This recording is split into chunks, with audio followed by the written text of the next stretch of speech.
Michael, do you remember during the pandemic when they were talking about contact tracing? Talking about like how everybody should put like an app on their phone so that you can tell like oh, I ran into this person and now they've got COVID and oh, does blah blah blah. I want that, but I want it to be able to blame whoever the fuck gave me this coughing nonsense that I am currently going through. Well, what was the alien from First Contact? Who was that? What? What alien race was in First Contact? You go blame them. Star Trek First Contact? Yeah. That doesn't make any sense. It the does. Borg? They contacted you. They're beyond. They have evolved beyond terrestrial illnesses, Michael. They're cybernetic organisms that constantly regenerate. Have the Vulcans evolved past that?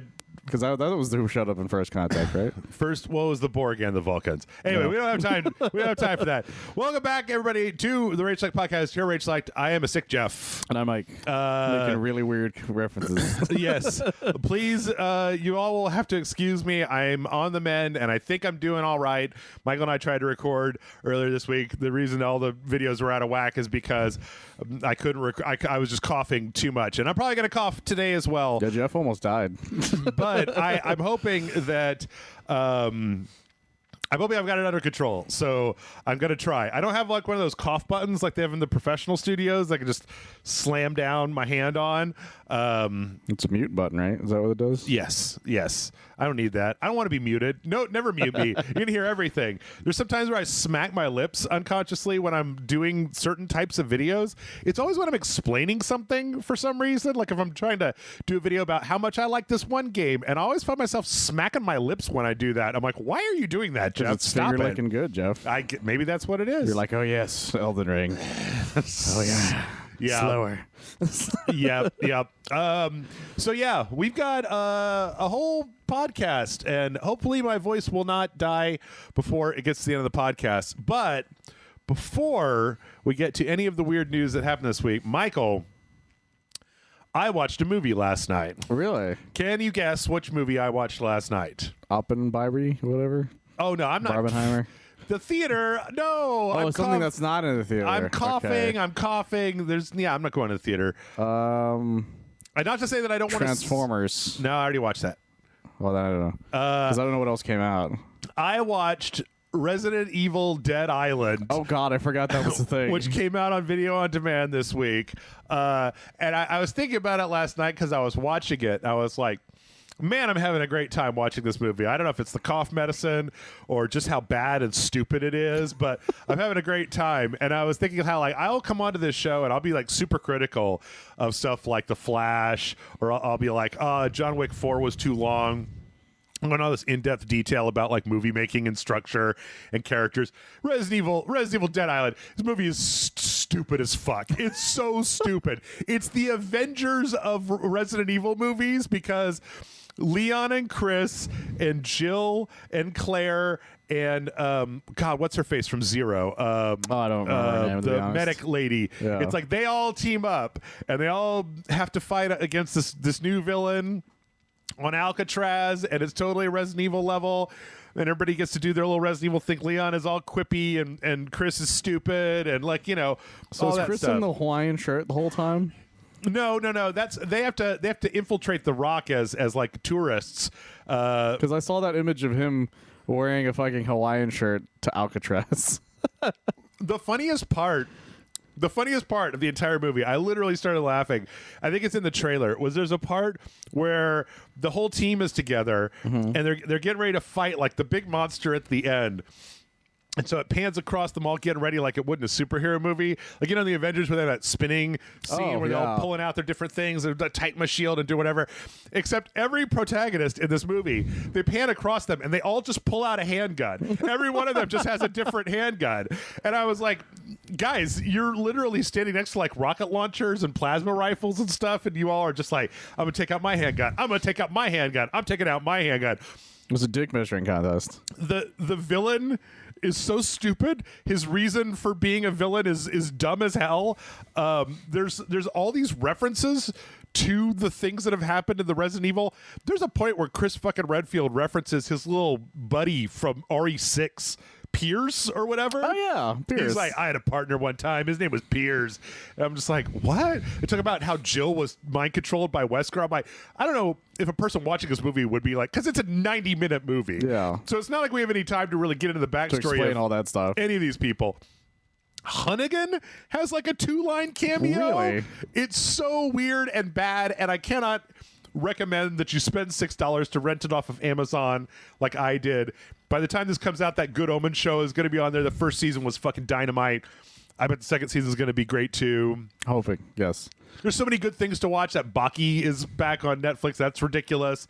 The what's the one? The new Venture Brothers thing is the out. movie came out. Yeah, The baboon come from a baboon the heart baboon or something. I forgot the full name, but it's something the baboon heart. Everybody's talking about We Clone Tyrone, and there's the Barbenheimers in the theaters, and I'm over here watching like the worst fucking thing. I'm just like, well, that sounds a lot more fun than the last Resident Evil thing they did, which was they called it a Netflix. I'm using Twitty fingers show because all it was a movie that they sliced into parts and then called the show. The Lance Reddick one, and it was so fucking not that the animated one. Oh yeah, that they did. Yeah. With him and Claire, and like he goes to China or something, and there's the sequence on a sub. Yep. That shit was ridiculous. That shit was really bad. It did, though. The movie was silly, and it made me remember how much I like really silly Resident Evil. And I kind of wish it was like, why'd you guys go to all the trouble to make a movie? Why didn't you just make some schlocky, Resident Evil Revelations 3? Why wasn't this Resident Evil Revelations 3? Just make a video game. I always thought it was weird that they make those movies to begin with. But if it wasn't for those movies, we wouldn't have the weirdest fight scene I've ever seen in anything. Oh, yep. Which is the Chris versus whatever the bad guy for that was. Yep. Where they're running around in a circle shooting at each other. That shit's amazing. From like 6 inches away, and nobody ever shoots each other. I forgot which one that one was, but you guys look that up. It's amazing. It is amazing. It is amazing. I was hoping for something like that in this movie. There was nothing that rose to that level of absolute ridiculousness. No. But so Resident Evil, don't pay for it.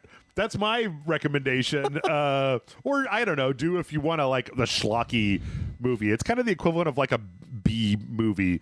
Also, it's all super realistic, but everybody's like firmly in the uncanny valley. Oh, okay. Like all their faces are weird, and I'm just like, the last one too. Yeah. How about you, Michael? You spent an entire week on vacation in California. Did you go to any movie premieres in California? Did you walk the red carpet? Nothing premiere-wise. I originally was going to go watch the Warworld premiere that they were having, but I decided against it, which it turns out was fine because everybody on Twitter says it's terrible. But those are like 50-50 though, right? Or 70-30? Those vary immensely because I got invited by a friend to go watch it. They're like, hey, they're going to go show the Warworld premiere at like one of the halls somewhere. I can't remember which one it was. Yeah. And they were going to announce all the DC animated stuff at the same time, which they did eventually, which was the Crisis on Infinite Earths, and I forgot what the other one was. But they announced some stuff there. But I didn't watch anything premiere-wise. I watched Barbie when I was out. Oh, there you go. When I was out there, I got invited by some people that were there to go watch that. And I really liked it a lot. That movie is actually really fun and really funny. But it shares a lot of DNA with the Lego movie when it comes to a lot of its plot. Okay. But it's not a bad thing. It even has Will Ferrell as well. Oh, yeah, I've been seeing that on Twitter. Twitter can't help itself. Or X. I'm not calling it that. X. I'm not calling it that either. I woke up this morning and my app had updated to that, and I'd forgotten for a second what it was. And I was like, why is there a porn app on my phone? And it's going, wait, that's what they call Twitter now. Yep. So... But it still may be technically not wrong. I'm tempted to start calling it X. Just instead of saying tweets, you say X is going to give it to you, or X done gave it to me. Like, oh, X done gave it to me yesterday. That would be super weird. That'd be really weird. Also, every time I think of X, I think of Mega Man X. That's one way to go. There's also Mr. X. There's Mr. X. Yep. There's my friend X. Yep. Professor X. Yep.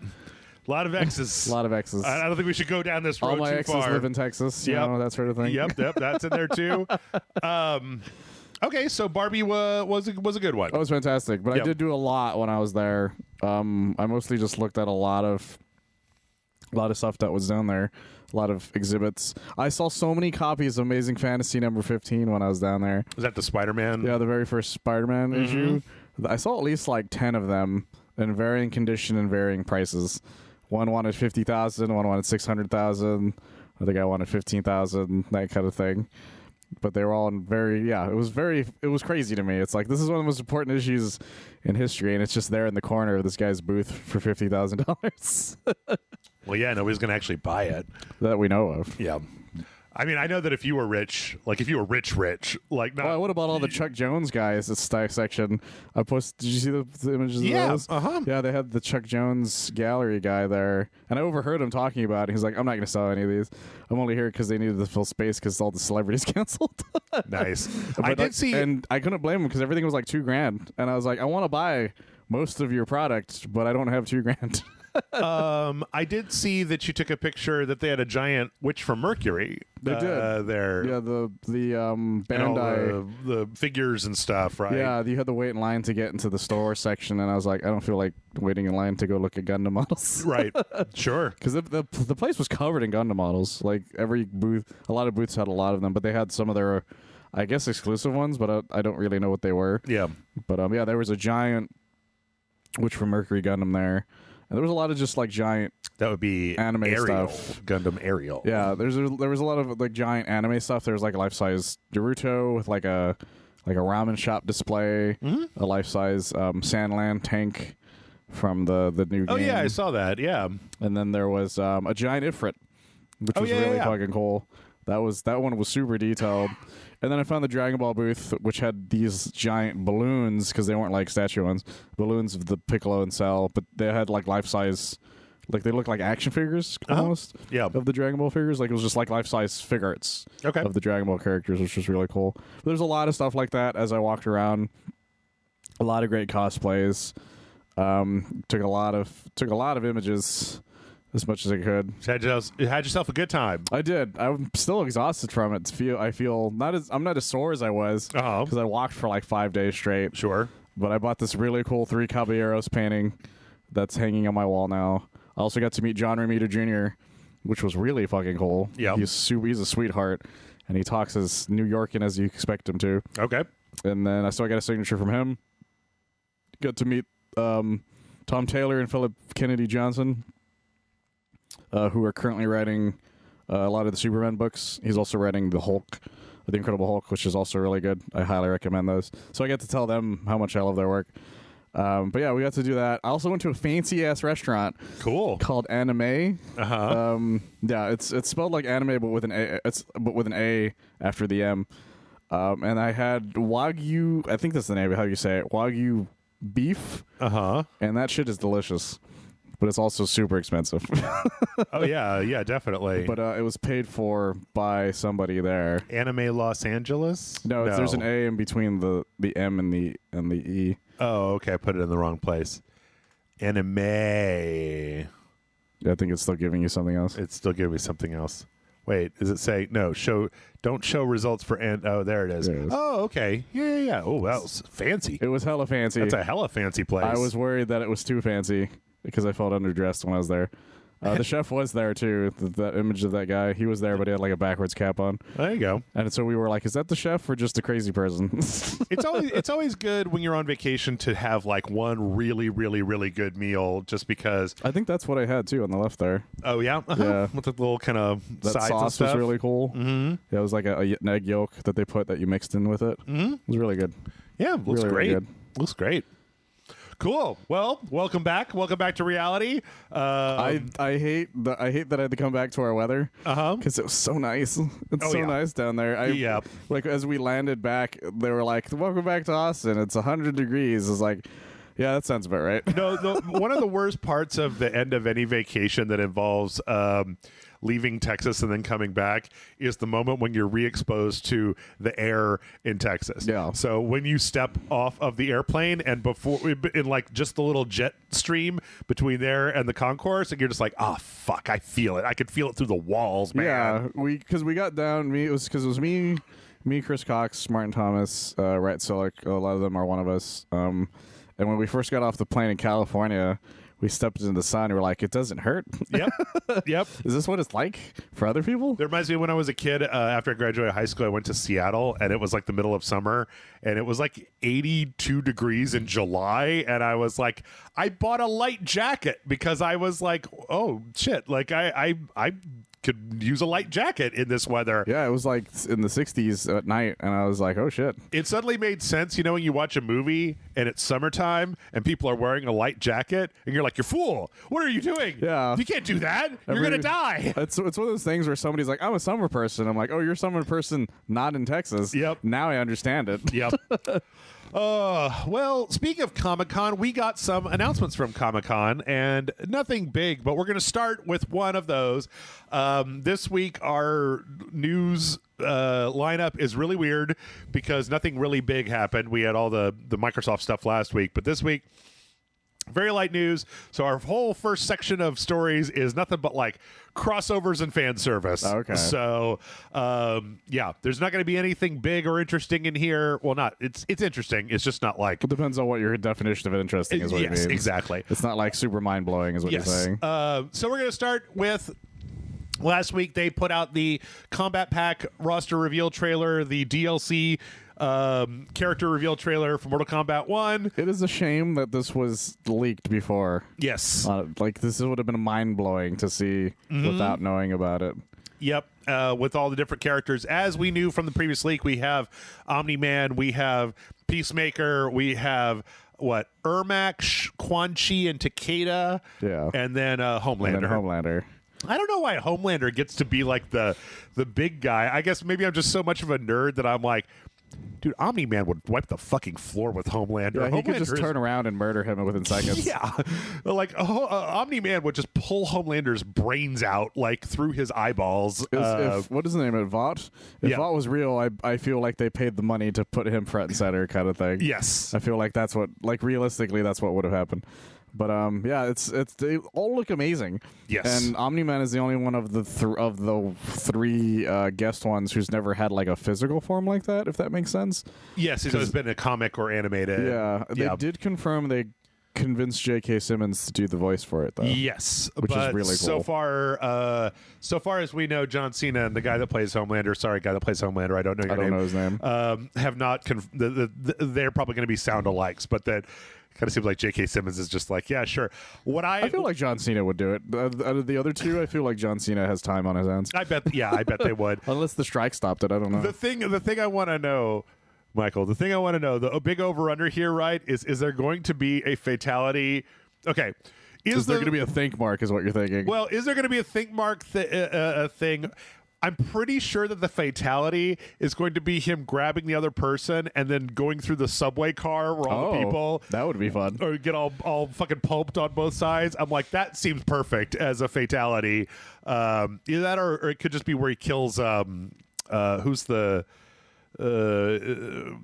guy, the immortal or whatever. Oh yeah, he's got a lot of brutal kills that you could work off of, even just in the show. Or you could have him like take him and throw him through a portal, and then the guy looks around and it's that civilization, and then it just cuts to a wide shot of Omni-Man just destroying everyone and everything. That would be so over the top, and I would love it.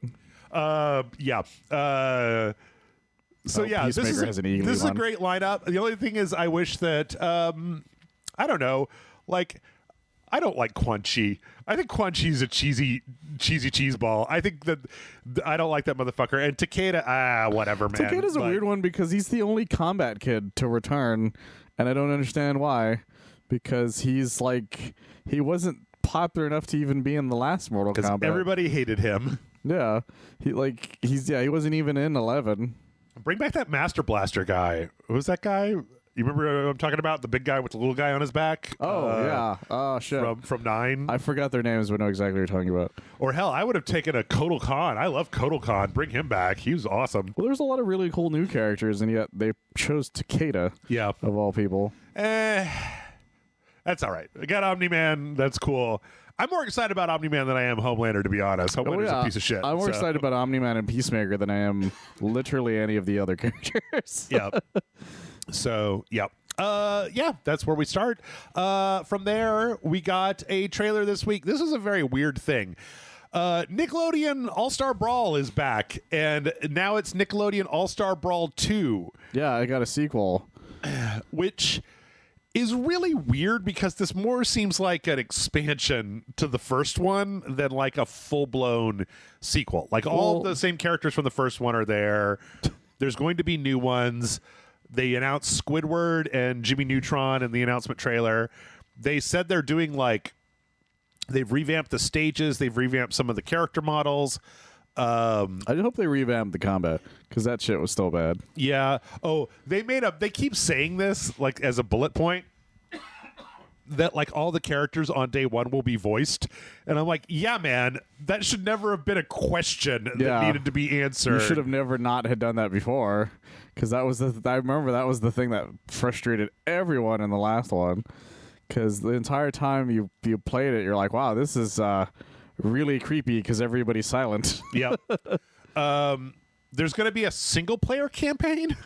Oh, an actual single player. Actual single player. Well, okay, because there was like an arcade mode in the last one. It's going to be a roguelike, apparently, where it's like the Dr. Phantom guy or whatever is like the bad guy trying to dick with the multiverse, and you have to go through. Vlad Plasmus. Yeah, and then like. Yeah, because he's on the cover. Unlock new characters, but it's also a roguelike, so you're going to have to do it multiple times. I don't know, man. Like, I guess the thing is, it shouldn't be weird to me that it's like nobody was asking for this. Who the fuck wanted this? Well, there are, I'm sure, dozens of people who've asked for this specific thing. Dozens of them, Jeff. And it's obvious that, like, I am a little pissy about the fact that this is obviously just the previous game with a bunch of, like, fixes and updates and glow-ups and stuff. It's not the first time that sort of thing has happened. Yeah, but... I'm just happy they didn't call it All-Star Brawl Super Turbo or whatever. Yeah. Because that would have been even weirder. I think you should get a discount if you bought the first one. I think you should get a discount if you bought the first one like I did. So, did you buy? Oh, that's right, you did buy it for the show. Yeah, I got it for free thanks to the PlayStation Plus. I want them to put combos. In this game. I'd like for the game to play like a game instead of nonsense. Well, one of the other things they said is they did say that it was going to be like there was going to have like rolls and dodges, and then it was also going to have. A meter build up like for enhanced attacks and like super attacks, which they specifically were like, yeah, something that's never been done in a Smash like fighting game before, because I guess that's kind of true. Like other fighting, like Smash doesn't have that, and like I don't think Brawlhalla. Who knows? Nobody plays Brawlhalla. Brawlhalla doesn't exist. It had a super bar eventually, but that was attached to your final Smash, and that was a mode. Yeah, specifically a mode. So it's the only thing that makes sense to me. I don't know. Hopefully it works out. It's coming out later this year. Yeah, they said that. I'm happy that Vlad Plasmius is the bad guy. He's one of my favorite Nickelodeon bad guys. As somebody who didn't have Nickelodeon as a child or as an adult, I have no connection to any of these characters really to speak of. That's fair. So, let's see. Okay, maybe you're like, the Omni-Man is too violent and Nickelodeon is too for babies. Well, then, have I got the thing for you, because we also got the announcement that there's going to be a Shrek racing game that comes out. I did see this. It's a DreamWorks animation racing game. Yes, which means Shrek, Kung Fu Panda, Boss Baby. Yeah. Like that's and Madagascar. Well, Madagascar. I'm sure there's some How to Train Your Dragon guys in there. But yeah, Boss Baby's definitely going to be in there, which is going to be weird.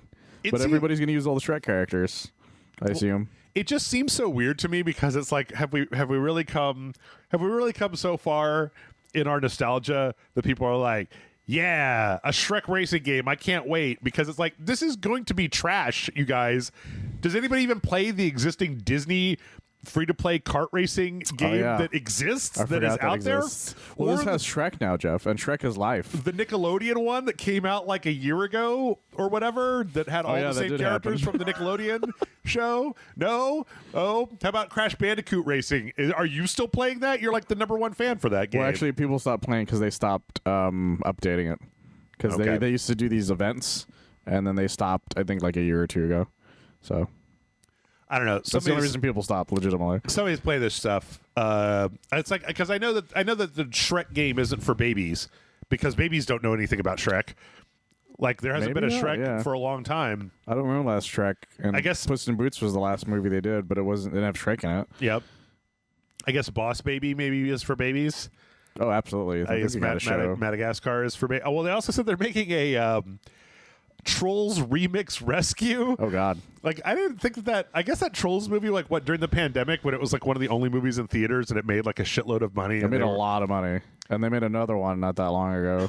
I forgot what it was, but it's coming out soon if it hasn't already. All right. Well, then there you go. I guess if you're a fan of animated trash, DreamWorks has got your back, bro. Like, if It's very strange. If you're a fan of memes or shitty direct sequels, sure. Puss in Boots rules, though. That movie was good. Also, the Kung Fu Panda series is amazing. I don't know, though, but like then it went all like animated series on Netflix. There's like but so did a lot of those other shows. It's not weird. It didn't taint the movies because they're not part of them. I guess. I suppose. Sure. I guess. That's like saying the Bloodborne comics changed the game. Don't you dare? Nah, nah. I think it would be like if there was if Telltale made a whole series of Bloodborne games that came out after Bloodborne, if they were like Bloodborne narrative adventure games that came out episodically, it'd be like, well, that kind of changes a little bit of what I think about Bloodborne as a concept. So yeah, but this is just that's how cartoons work, Jeff. It happens. I don't know. Well, also, those cartoons weren't that bad, actually. I don't know, man. From what I heard, I didn't watch them. I was just pointing it out. I watched the Nickelodeon one. It wasn't too bad. Speaking of cartoons, we got cartoons in our Fortnite. Yes, more cartoons in the Fortnites to celebrate the release of Futurama back on Hulu, which I watched the first episode of. It was all right. It was okay. It was pretty good. My issue with it is that their voices have clearly aged. I didn't get that. What I thought was mostly it seemed like. Did you guys have to do one episode where you literally like it was an episode about Hulu? Yeah, that was my other issue. It was just meta as hell. Yeah, but like too much so. Okay, let's just get this out of the way and then go back to doing our thing. Yeah, but no, they put Fry, Leela, and Bender in Futurama. They're using the same kind of cell shading that they did for Rick when they did Rick and Morty. I do like the fact that I don't like they come with. It's so weird. Their melee weapons are Leela's got the golden fiddle from I like that a lot. The devil one where that's the one where that's when Bender first goes to robot hell. And they're like, oh, how does the golden fiddle sound? Terribly. Yeah. And then Fry has the crab cracker from when he fights Zoidberg. Yeah. And then Bender has the unbendable girder. That he bent. Yep. And then for back bling, they've got like Nibbler and what's the Bender's little son's name? It's I want to say it's Bender Jr., but I can't be sure because he had multiple kids. One of them he sold to the devil. I think that's the one he sold to the devil is the one that he currently has. Okay. And then Nibbler. And then the Hypnotoads on Fry's bag. Yeah. What I really actually like quite a bit about this, though, is I like the fact that they have an alternate color scheme, and it's from the Farnsworth Parabox. Yeah, it's from Universe 1. Yeah, I think is what they call themselves. So they're Universe A. The Mongooses, the fighting Mongooses. Yeah. I always think of Bender where he says, "Bite my glorious golden ass." Yes, yeah. I think that's a really good way to do like an alternate color scheme for them because it's a great choice. It canonically actually exists. So and the Planet Express ship is their glider that you can get. Yeah. So yeah, I don't know. That's a fun one. Yeah. It's still a little weird looking, like with them as 3D characters. Well, that happens with any 2D animated thing when it's put into 3D. Yeah. Most of them have a hard time, especially Matt Groening type show ones specifically. Yeah. Because it's always great until you see them from the front, and then you're like, and even from the actual shows too. It's although I will say it's a lot better than it used to be. Like it used to be a lot more distracting. And now compare those character models to the ones from the actual Futurama game, and then you'll see how much different it's gotten now. Absolutely. Which that's something they should re-release. That would be cool. The Futurama game? Yeah, I'd play that. It's really rare. That's the problem. Yeah, so Futurama. We've got Nickelodeon. We've got DreamWorks. We've got Futurama. We've got Nicki Minaj and Call of Duty. Yeah, that's the thing that happened. This is so fucking weird. I don't have anything to say about this, to be honest. It's so just fucking weird. Other than that Call of Duty has lost the track of what made it special. Yeah. Murdering each other in the face. The new Call of Duty is going to have Nicki Minaj as one of the operators, or Nicki Minaj skin for one of the operators. I shouldn't be that surprised, with Snoop Dogg being out skin last time. I suppose. I mean, I guess if you're gonna sell out for this sort of thing, like Call of Duty probably pays better than anybody else. Some of them are actually fans of this game too. Like Snoop Dogg's actually a really big fan of Call of Duty, so that makes sense. I don't know about Nicki Minaj. I couldn't say. I don't know her well enough to say if she is or not. Yeah. I do like the fact that part of this talked about how Nicki Minaj is actually doing some of the voice lines for the character in the game. That's actually kind of neat because a lot of them don't do that. Yeah, which is really weird. Because that's the only issue I have with this Futurama ones is that there's no talking. I don't know, of all the people that could be in a Modern Warfare game. That wasn't the one that I saw coming. Like, I'm sure you can get an ass shot much easier than you can get a headshot on her model, though. Let's see. From there, we got one more kind of weird crossover thing. Michael, I'm sure that you've heard of the pizza-scented Xbox controllers. I did hear about this, and I want one. That are coming out in conjunction with the Teenage Mutant Ninja Turtles Mutant Mayhem movie. It's a bunch of Xbox controllers. They each have different colors depending on which turtle is on them, and then they have like a little pizza slice that goes into the back that has a little aerosol smell cartridge in it. So It looks like a piece of pizza stuck to the back of the controller that then will spray pizza smells into your house. Pizza time, Jeff. I suppose. But the thing is that, like, this is one of those ones where you can't buy them. You have to win them. Yeah, that's the issue I have with these sorts of things. Like, if you're going to make something this stupid, like, let people buy it. That way they will do that. And then, I don't know. I don't want to have to enter. It'll catch on, Jeff. Maybe they'll make a Taco Bell one. I don't want to have to Re-X going to give it to you, whatever your stupid account thing is on X to get, entered into a prize. Plus, I don't know if there's a guarantee you'll get the turtle you want. That's the other issue I have with it. Oh, yeah. I didn't even think about that. But it's like, oh, you got Raph. I'm like, I don't want Raph. What's wrong with Raph? I just don't want Raph. Yeah? I don't want the other three either. I just want Leonardo's. See, you're in luck because I'm sure that they'll be like, oh, you're the nerd that likes Cyclops? Yes, please send him like 2 Leonardos. It's true. Leonardos for days. Everyone is like, give me Michelangelo because it's pizza themed. And this guy is like, I want the boring leader man. I also love Cyclops. This is very true. I know. He's right,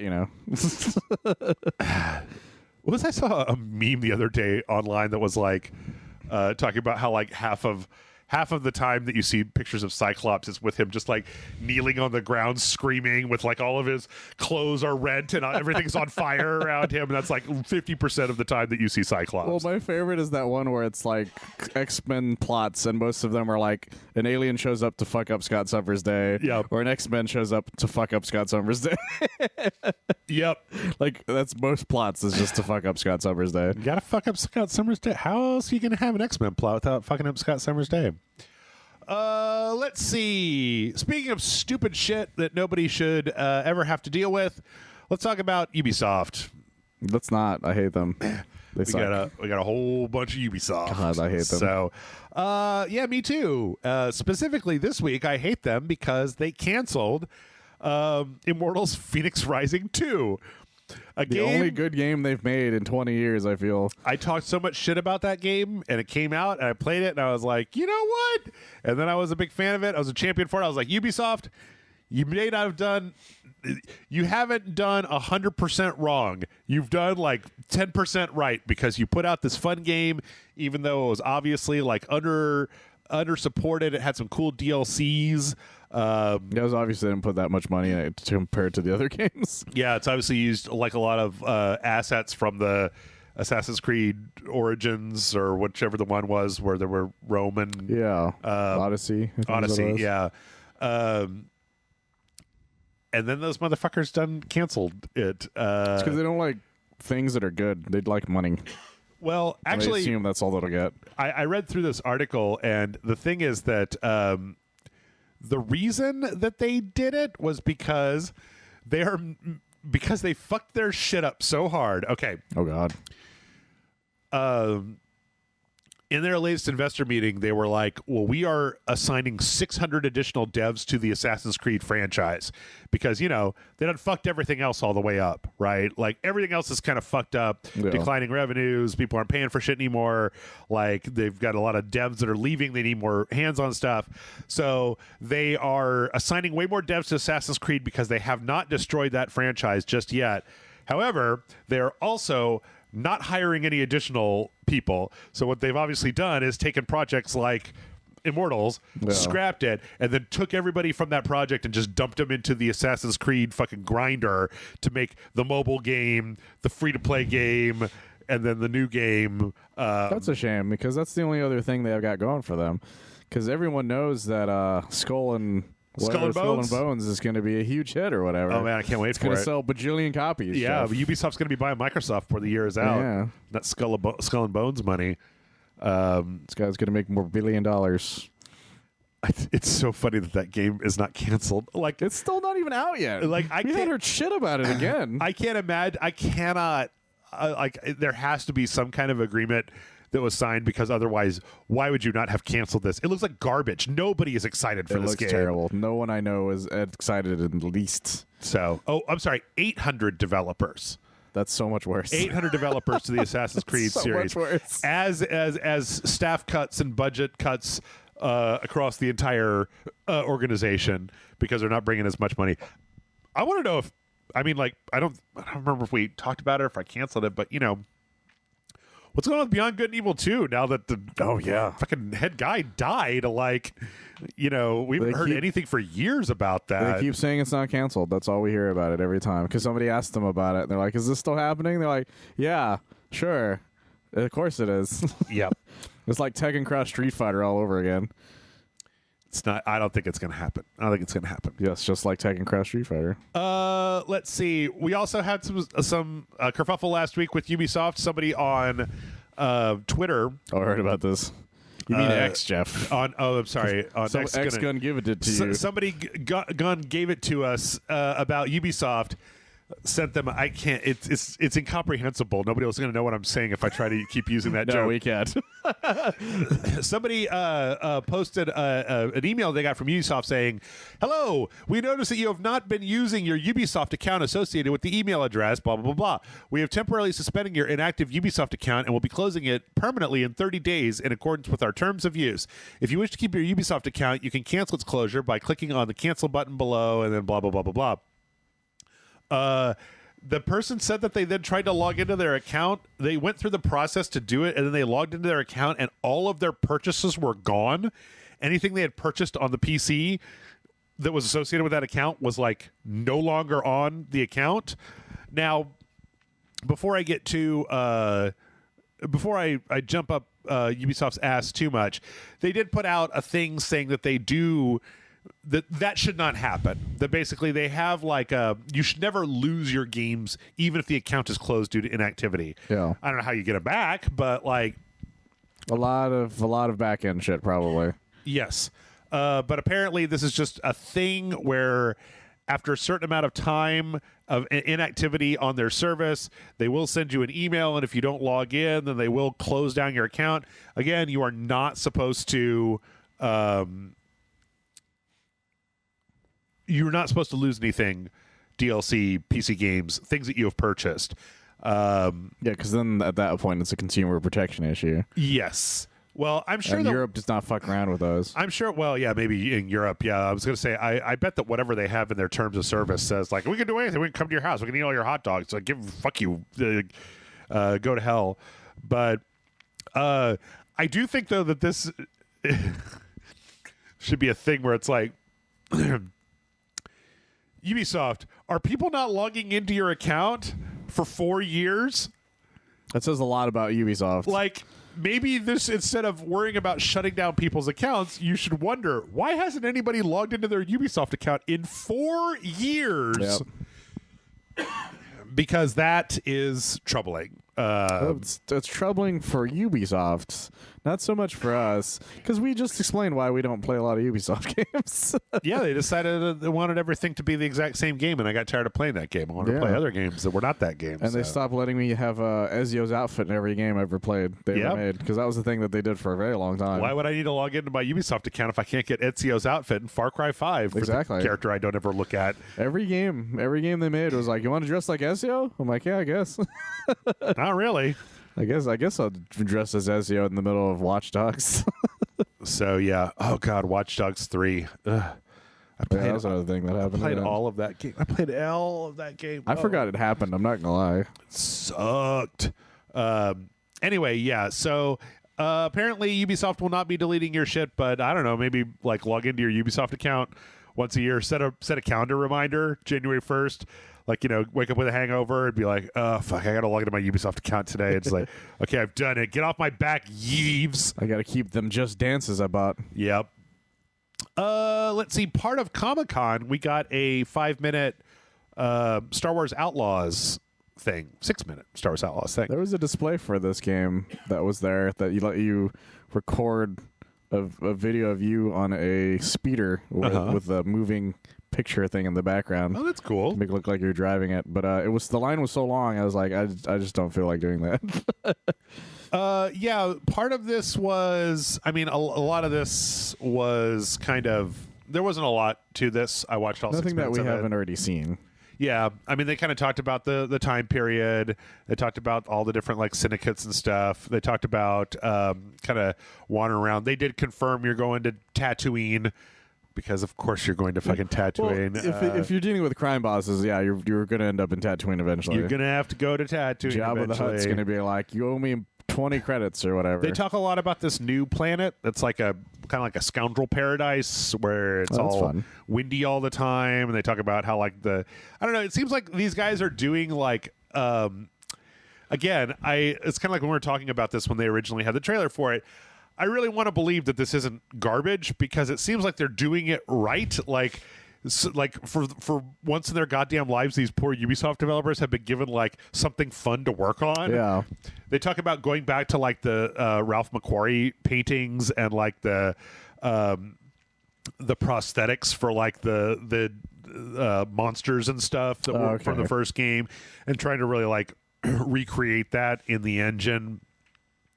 Because there's a lot of stuff that like Star Wars has shown over the years, but never really like put into a creature you could meet. Yeah. Although there's some that they eventually did, but not as many. Because especially those little, I don't remember what the game is called. It's the chessboard thing they do in the first one. In the Falcon. That's what a lot of the stuff they showed off was. Yeah, they show off some monsters in here that I don't know. That looks a lot like a Star Wars monster to me. Yeah. So. Yeah, it looks pretty good. The other thing I think was interesting was that they talked about, one of the things that they talked about was that each planet was the size of 2 Assassin's Creed Odysseys, which made everybody go like, oh God, is it Valhalla times like 12? But there was a good IGN interview where they interviewed, like, this is exactly, again, this game is saying all the right stuff. I don't know if it's going to end up being garbage, but where they talked to one of the developers and they were like, yes, we don't want to make a 300-hour game that nobody finishes. Like, we want you to be able to just like mainline through the story and like see the story and not get burned out by like a map that is full of garbage that doesn't make any difference to what you're doing. So it's all just completionist stuff at that point. Yes, which is great, because that is what I want. Yeah, I want a map that is not just garbage, because that's why I didn't play Valhalla. I opened the map, I looked at it, and went, no. Turned the game off and uninstalled it. That's why everyone turned on it, because Assassin's Creed was one of those series where everyone was, because I wasn't a fan of Origins, and then they made Odyssey right after that. And everyone's like, I like this new version of it where it's like an RPG or whatever. And then Valhalla happened. And like, oh, no, this is way too much shit. Yeah. Like, I want to just go back to assassinating people again. No, I think that there's something to be said for developers realizing that, like, you want people to finish your game. And if you make your game too fucking big and long, like, I wonder how many people we're right on the verge of Baldur's Gate 3 coming out. Yeah. And that game just looks like too big. Like, it's too big. I don't even know. It's so intimidating. I'm hoping developers to finally realize that people want to play more than one game. Yep. And it helps them out to have the ability to have a game that you can finish so they can buy more of your games. Yeah, also, like, make a shorter game and then just make another one in a couple of years instead of packing, like, 5 games. Like, I still think to this day, I'm a brave truth teller out here in the world. The illness has unlocked my brain. I'm able to see. My third eye is open. I think that God of War should have been 3 fucking games. I think that second game was filled too much. It was bloated. It was really long. And that they should have split it into 2 separate games. I would have had a better time, I think, if I could have played another game and then cooled down and then got excited again for like, here's the end. I get why they didn't, because there's that one quote from, I think it's the director or something. Yeah, it's Corey Balrog. Yeah. Where he was just like, look, we could do that, but I also want to see my kids. Right. I was like, that's fair. It is. It is. But on the other hand, it meant that game was like, I want to play God of War. Well, no, actually what's funny is it's like, I want to play, I want to play some God of War. Like, it was just too much. It was too much God of War in one sitting. I was just making a joke is all it comes down to. But I also get Corey Balrog's whole thing. Yeah. Well, then, fucking write the story and give it to somebody else. Give it to your second in command. Give it to go play with your kids. Let your kids make it. Yeah, let your kids make it. The kids yearn for the mines, Corey. So, I don't know, man. I'm really hoping, like, if everything that this game seems to be saying that it is and it's promising that it will do, I'm like, dude, I have a feeling, Michael, that by the end of this year, figuring out Game of the Year for 2023 is going to be hard. It's going to be really hard. Dude, Remnant 2 rules. Like, they fixed everything that I didn't like from Remnant 1. I'm having a blast playing that game. Like, hell, Spider-Man hasn't even come out yet. Spider-Man Neither 2. Super Mario World, or Super Mario Wonderful, or it's just Wonder, I think. Wonder. There's a lot of stuff coming out in October. Yeah, I just did. Here, I'll just do a little peek behind the curtains since we're zipping through. Since Jeff doesn't have the ability to, like, Dave the Diver. Dave the Diver is so good. I did the schedule for next month, and it's like in August. Like, I just keep seeing. It's just like, okay, Baldur's Gate, WrestleQuest, Atlas Fallen, Wayfinder is going into early access. That Stray Gods musical is coming out. Texas Chainsaw Massacre, Armored Core 6. That Immortals of Aveum game is finally fucking coming out. Yeah. Shadow Gambit, The Cursed Crew, the pirate version of Desperados 3. Oh, yeah. Boom shakalaka. That shit's coming out. Goodbye Volcano High is finally coming out next month. That's true. That is finally coming out. Sea of Stars, Trine 5. Like, I don't know, man. Like, there's just a lot of shit. There is a lot of shit coming out. There's so much that hasn't even come out yet. And there's so many games I would already be like, this is one of my favorites of the year. Starfield. That is this year, isn't it? Is coming out. It's Star Wars and Starfield and Spider-Man 2 and Baldur's Gate 3, and that's too much. I'm allergic to this much good gaming content. It's going to be great. I can't wait. Yeah. Anyway, let's see. Moving on, I think this is the last of the Ubisoft that we've got. Yves was at there. I don't know if you know, but there was like shareholder meeting season right now. Okay. So we got some stuff that we always get from that. One of them was somebody asking Yves about the Microsoft Activision merger, since it's finally looks like it's going through. He said that I think it's good news that the transaction can go through because it's really showing the power of IPs and where the industry is going. So there'll be lots of opportunities too in the future for all the companies. And it's also showing the value of IPs that can now be on console and PC, but also mobile. Blah blah blah blah. He's just like saying, like, yeah, it's going to be great that Microsoft's going to make mobile versions of like big games. That's going to be a thing, and then we're going to be right there with all of our successful mobile ports of games that have all sucked. Like, is that weird Tom Clancy auto battler game? Oh yeah, is that a thing still? I think it's still a thing. Wasn't that what they showed off at the Ubisoft whatever the fuck conference they had? Not this year. What did they show off that time? Was the hero shooter? That's what they showed off. Yeah, right? the hero shooter. Yeah, that one I think might have gotten. I don't know if that one got quietly scrapped because they had all the the fist imagery, and then it was like the whole thing was that secret cabals were riling people up to go protest, and this shit came out like, you know, later in 2020, and it was a really like, bad idea. what are you talking about? Do you guys not look out your window at all? Like, holy shit. I feel like Yves really still hopes that somebody's going to want to buy them. Oh no! Oh yes, I definitely think so. That's all he wants. But who the fuck? The power of IPs. Wink, wink. Who would want to do that?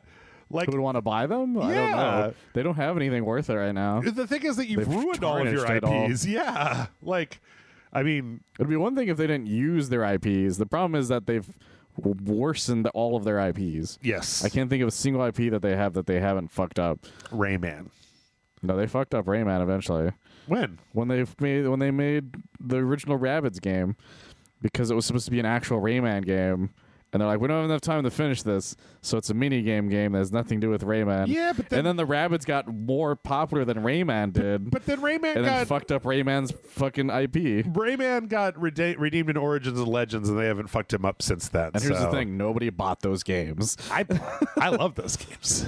I didn't say they're bad games. I said nobody bought them. Yeah, because they didn't have Rabbids in them. That's not a joke, by the way. That's a real thing. The Rabbids tarnished his fucking IP. I disagree. In other earnings news, we got some numbers about Microsoft and the Xbox. It's kind of interesting where Xbox media sales declined, or Xbox console sales declined. Media sales declined, but Game Pass went up. And so Microsoft ended up 11% year over year with a $211.9 billion in revenue. So good for them.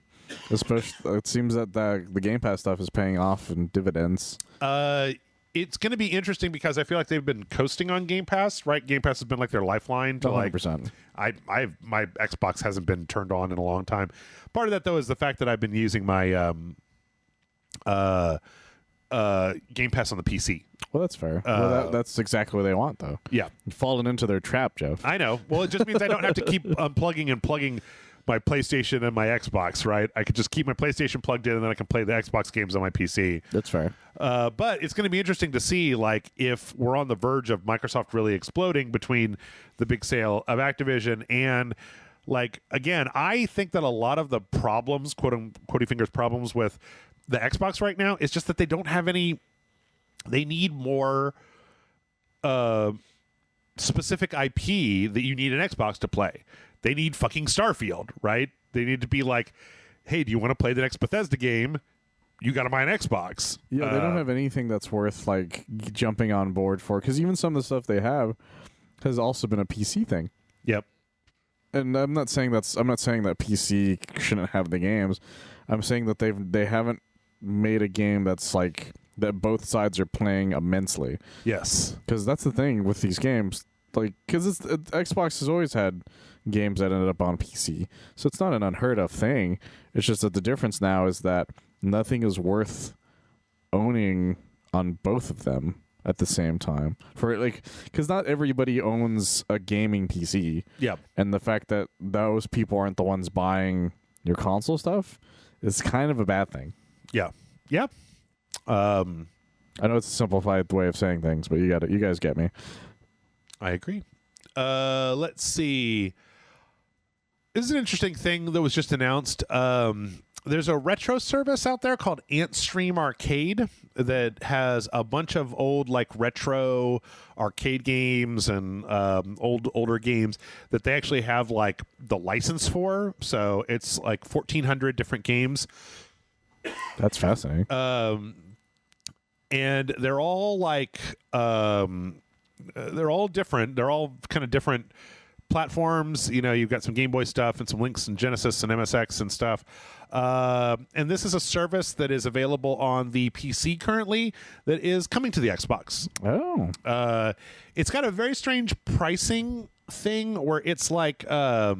Is it one of those ones where you get it and then it comes with stuff to buy? You can buy it. No, what it is you can buy a year subscription for $30 or a lifetime pass for $80. Okay, that's weird. But here's the thing. I just wanted to I think that people might see this, and I just want to put this out there. It's all streaming, which is really weird because all of these games have, all of those platforms have full-blown emulators that work just fine, right? Yeah. So the idea that you're going to be streaming Metal Slug instead of just playing a local ROM of Metal Slug that doesn't have and you can just buy Metal Slug. Yeah, you can just buy. They sell a whole collection of them. They do, because I signed up for it and messed with it a little bit. They do. It is kind of interesting in that they do have kind of daily challenges and weird. Make your friends list, challenge your friends to see how many points they can get in fucking Arkanoid today type of thing. Okay. Yeah. But you can actually play for free a little bit, but then it costs credits to play. You can't play the full version of any game, but you can play a little bit of it. I don't know. Okay. It's a really weird thing. At first I was like, oh, what a great thing. We're getting all this back catalog. We were talking about games preservation a little while back. Oh, look at all this games preservation. Here's 1,400 games. Nobody won't. Yeah, you could go back and you could look at the history of video games, except it's all streaming. And it's a weird subscription, and it's it being $80 is also very strange. That's a really weird. Well, the thing is that I would be willing to pay $80 if it was like the old Xbox 360 arcade thing. If it was if they downloaded the ROMs, which are 4 kilobytes a piece to my console, but not like that, not streaming, because that doesn't always work. Is the issue. I get that they're older games, so it might have a better chance of working. Yeah, but they still, that still has a lot of issues with sort of games that are very tight control stuff that you have to pull off. Yeah, Earthworm Jim is not a game that you can hope that you can deal with lag in. Yes, kind of thing. Yes. So, I don't know. It's weird that they're putting it out there and that they're kind of pushing it. And apparently it was a deal that went with Phil Spencer. But, I'm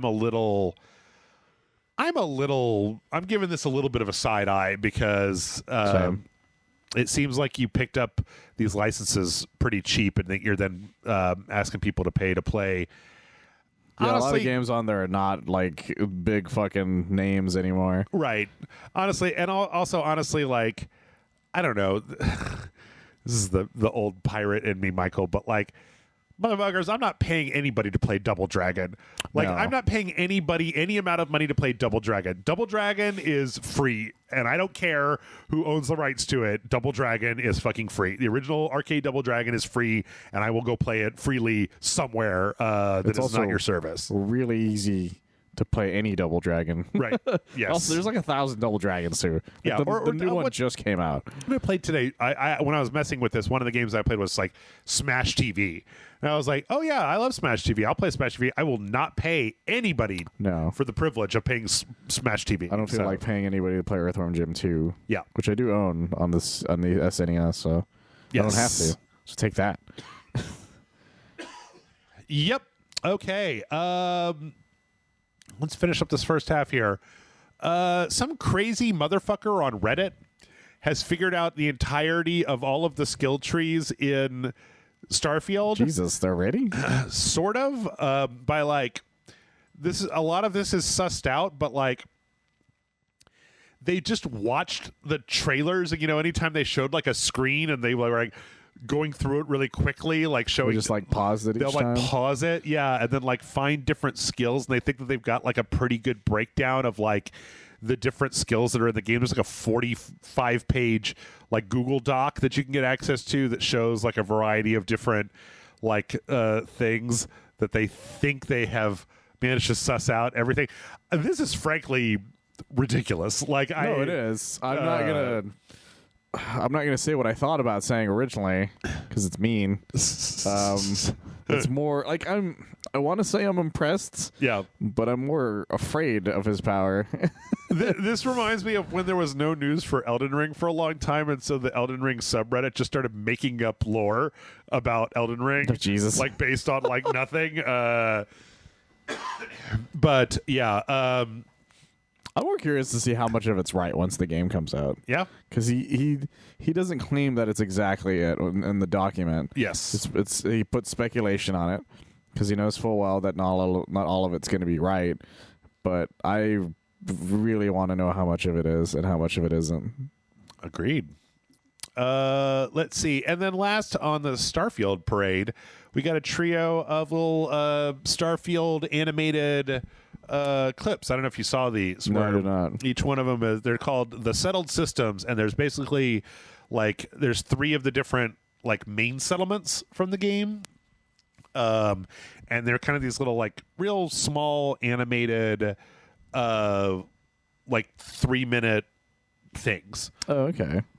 There's one that's about I think it's a lady, I don't know, who is has a bum part in her ship, and she goes looking for it. She can't find it, and then she sees a farmer getting hassled by a ruffian, and then goes and punches the ruffian out, and then the farmer wants to give her a ship, and she's like, "Nah, I'll just take the part," and then she flies away. And there's another one with that's a guy that is a trader that decides a guy who trades, not a traitor. Yeah, no.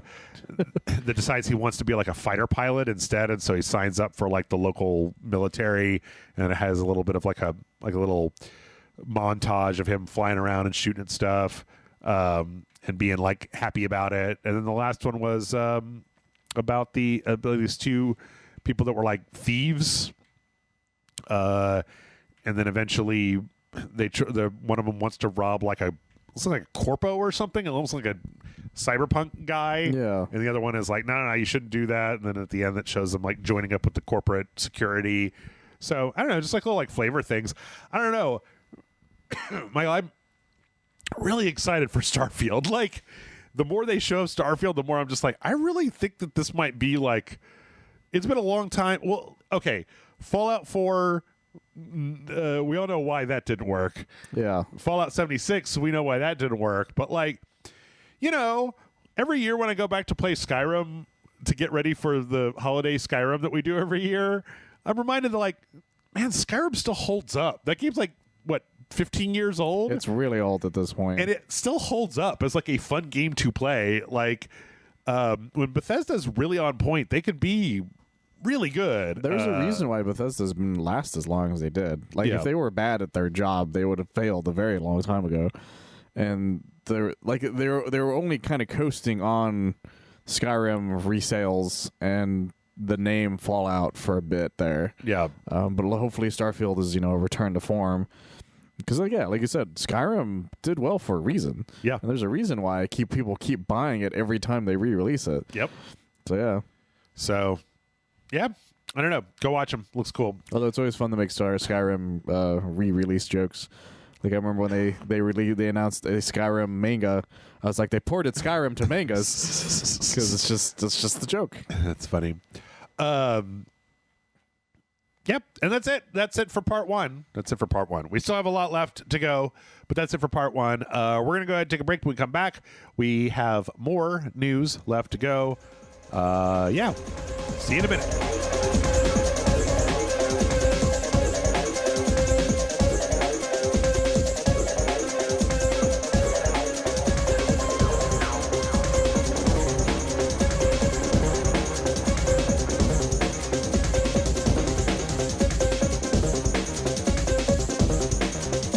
And we're back. Oh boy, that was tough. That almost just set me off right there. I just got to convert this whole podcast. I just got to keep reminding myself that this week on RageSelect is going to be public television broadcasting week. We're just well, hey everybody, welcome back. It's time for the dojo here on RageSelect. I'm Jeff. We're doing a pledge drive this month. You get a free tote bag with the RageSelect logo. Yes. I don't even know if anybody are standing by. I don't know if anybody even knows that reference anymore. Well, actually, I don't know either, to be honest. Yeah. I'm sure it's all TikTok now or whatever. Yeah. Anyway, back to the news. We have plenty more news left to go. Maybe less than I thought, though. Well, I don't think there's a lot that's super long, at least. Yeah. So last week, Diablo 4, I cut this out because we had a lot of news to go over. But last week, Diablo 4 had a real shitbag of a patch that came out. Everyone was pissed. it nerfed every class. It and then it also like made levels 50 through 100. It like reduced the amount of XP that you got from those mobs and made them harder. And so it made like the late game into a slog. And then all the people's characters were devalued. Anybody playing in the end game was like, it was shit. And yeah, so this week Blizzard came out and they apologized and they said they're never going to do anything like that again. Even if class is overpowered, they're going to like put it on the board and they're going to like look at ways to get around this that are not just nerfing everybody. And they're putting out. The issue was nerfing everyone because there was like one guy who's like, I'm playing this class that's considered one of the harder ones, and they still fucking nerfed it. Yeah, like fucking crazy people. Yeah. Apparently, by the time, so this patch 1.1.1 should be out, or no, it should be out in the next couple of weeks. It's supposed to be like rolling back some of the changes, changing some stuff around. The thing that's really gross about this is that this all just reeks of Diablo Immortal. Oh, 100%. Like, Diablo is not supposed to be like this. Like, Diablo is not supposed to, like, this is mainly a PvE experience. You aren't supposed to be, like, dragging out level 50 through 100 so that people have to take way longer to get there, so they'll buy, like, booster packs and all this bullshit. Yeah, like, it was a bad idea all around. Yeah, it just, to me, it's further proof that, Blizzard is like really focused on chiseling out as much money from people as humanly possible. Like, we had a story last week about how they're putting Overwatch 2 on the Steam because the numbers are falling off. I'm not surprised by that at all. And that like the Overwatch League is going to be voting about whether they want to even continue to be a thing, and they like laid off 50 people from their esports division. Jesus. And so I already complained about this a lot with Amanda, but it's just like, congratulations, you made your game worse, and the people stopped playing it, and then you're like, surprise Pikachu face, and it's like, yeah, man, like, did you forget that these things are supposed to be fun? Yeah. Did you forget that you're supposed to have fun playing video games? They completely forgot. And I don't know if you have this news story or not, but there's also like an issue with the season pass options. The battle pass. Yeah. So if you buy the battle pass and you play all the way to the end of the battle pass, you will end up with 666 platinum. Cool. The cheapest items in the Diablo shop cost 800 platinum. Oh my god. So you will not even get enough to buy one item if you complete the season pass entirely. Oh god. Which is kind of a pain in the dick. Also, and this is the really insidious thing, Michael. Okay, this battle passes cost 1,000 platinum to buy. Oh Jesus. So most battle passes, if you complete them, you will end up with enough currency to be able to buy next battle pass that comes out. Yeah. In this one, you will buy your battle pass. You complete it, you get 666. If you complete 2 of them, then this is fucking terrible. If you complete 2 of them, you will have 1,332 platinum. That is enough to buy the next season's battle pass. And then if you complete that battle pass, you'll get 666 platinum, which if you add that to the 332 that are remaining will mean you'll have 998 platinum. Oh, Jesus Christ. Which is 2 fewer than you would need to get the next season's battle pass. Oh my god, that's terrible. Yep. So, yeah, congratulations, Blizzard. I love to see it where a company that has spent years and years, I know that we hammer on Blizzard all the time, but like these motherfuckers deserve hammering. Like, they've spent years making themselves into a trusted brand, and then they've just cashed that shit in for money over the last 3 years to the point where their reputation is dog shit now. Yeah. Well, there's the news story I was thinking of. Which one? Where they're accidentally buying the battle pass. Oh, yes. Yes. It's so fucked. Yeah. So, like, I don't know. The whole thing is insidious. The entire fucking thing is insidious. Like, I almost want to be like, it's fine if Diablo Immortal is a cash sink. That's a fucking cell phone game. That thing is free to play. Like, I don't have to spend any money on it. Life. Yeah. But Diablo 4 is like a fully priced video game. Yeah. And then you keep trying to get me to shove more tokens in. And people liked it. People liked the game. And you decided, that's great. What if we fucked it up as hard as possible. Yeah, what if we made it like really gross and we made it so that like the currency was too expensive and you couldn't buy anything with it and whatnot? Like, just absolute nonsense. come on, guys. You know, I don't know. I feel like somebody needs to go in there and just be like, hey, you need to twist the dial back towards fun by like 5 clicks, right? Like, make it so that it's still fun to play. I think that's why Fortnite continues to be able to do all this stuff without catching a huge amount of flack, is because it's like, that game is still pretty fun to play, and they're adding in fucking Fry and Leela, like, and not nickel and diming you to death. Well, they still nickel and dime, but they nickel and dime for things that are like premium ass shit. That is something that's really cool. Whereas when you play a Diablo game, they're like, here's this somewhat nice looking armor. It's not all that interesting. Yeah. Because even when Fortnite sells their lesser known things, they're way cheaper. Yeah. Like when it's like Jonesy in like a coat or something, right, is like 500 of their V-Bucks compared to like Leela, who's like 1,500 V-Bucks probably or something. Right. And they also put that shit on sale. Oh, all every the time. week they rotate the shop out, right? And so like old stuff comes back and it's like cheaper to get. Yeah, I don't know. It's weird to watch because the only thing that makes sense here is just greed.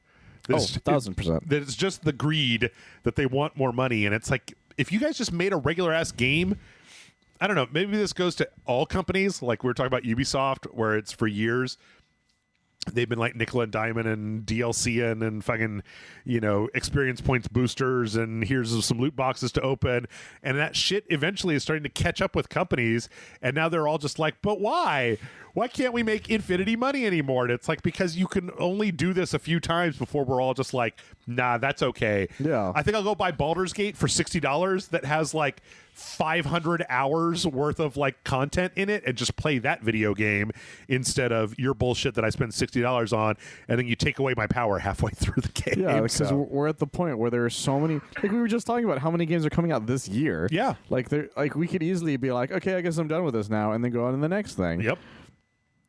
And it'll last us forever. Yep. I mean, not to mention the fact that games like Diablo, they literally have competition. Like Path of Exile 2 is coming out at some point. So, and people will find anything to make a game last longer that they really like. 100%. Let's see. Changing gears entirely.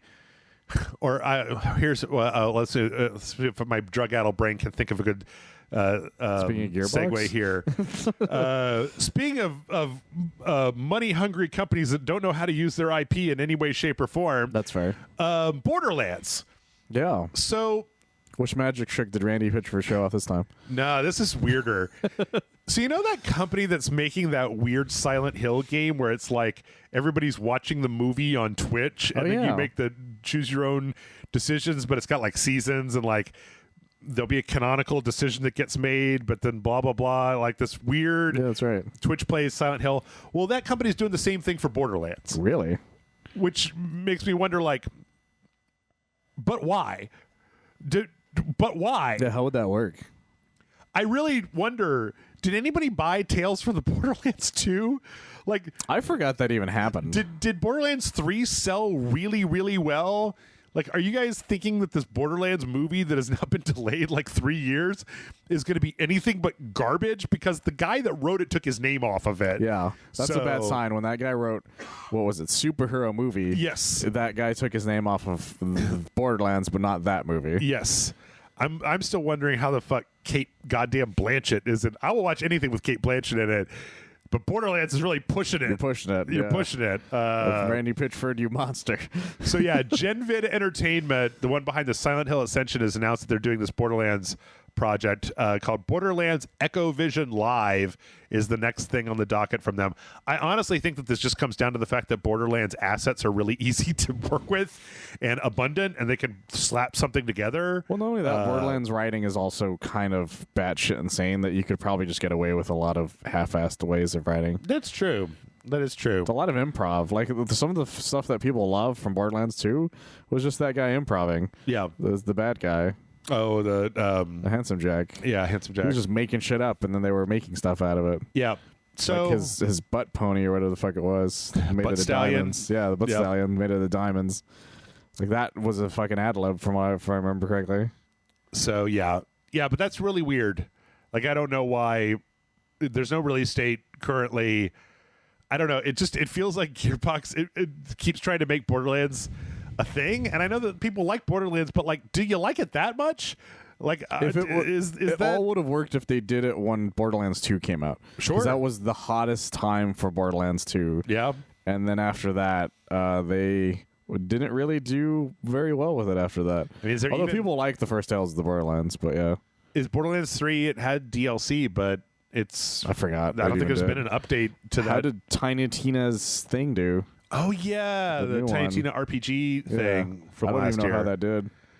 Bryce liked it. I've heard no one talk about it.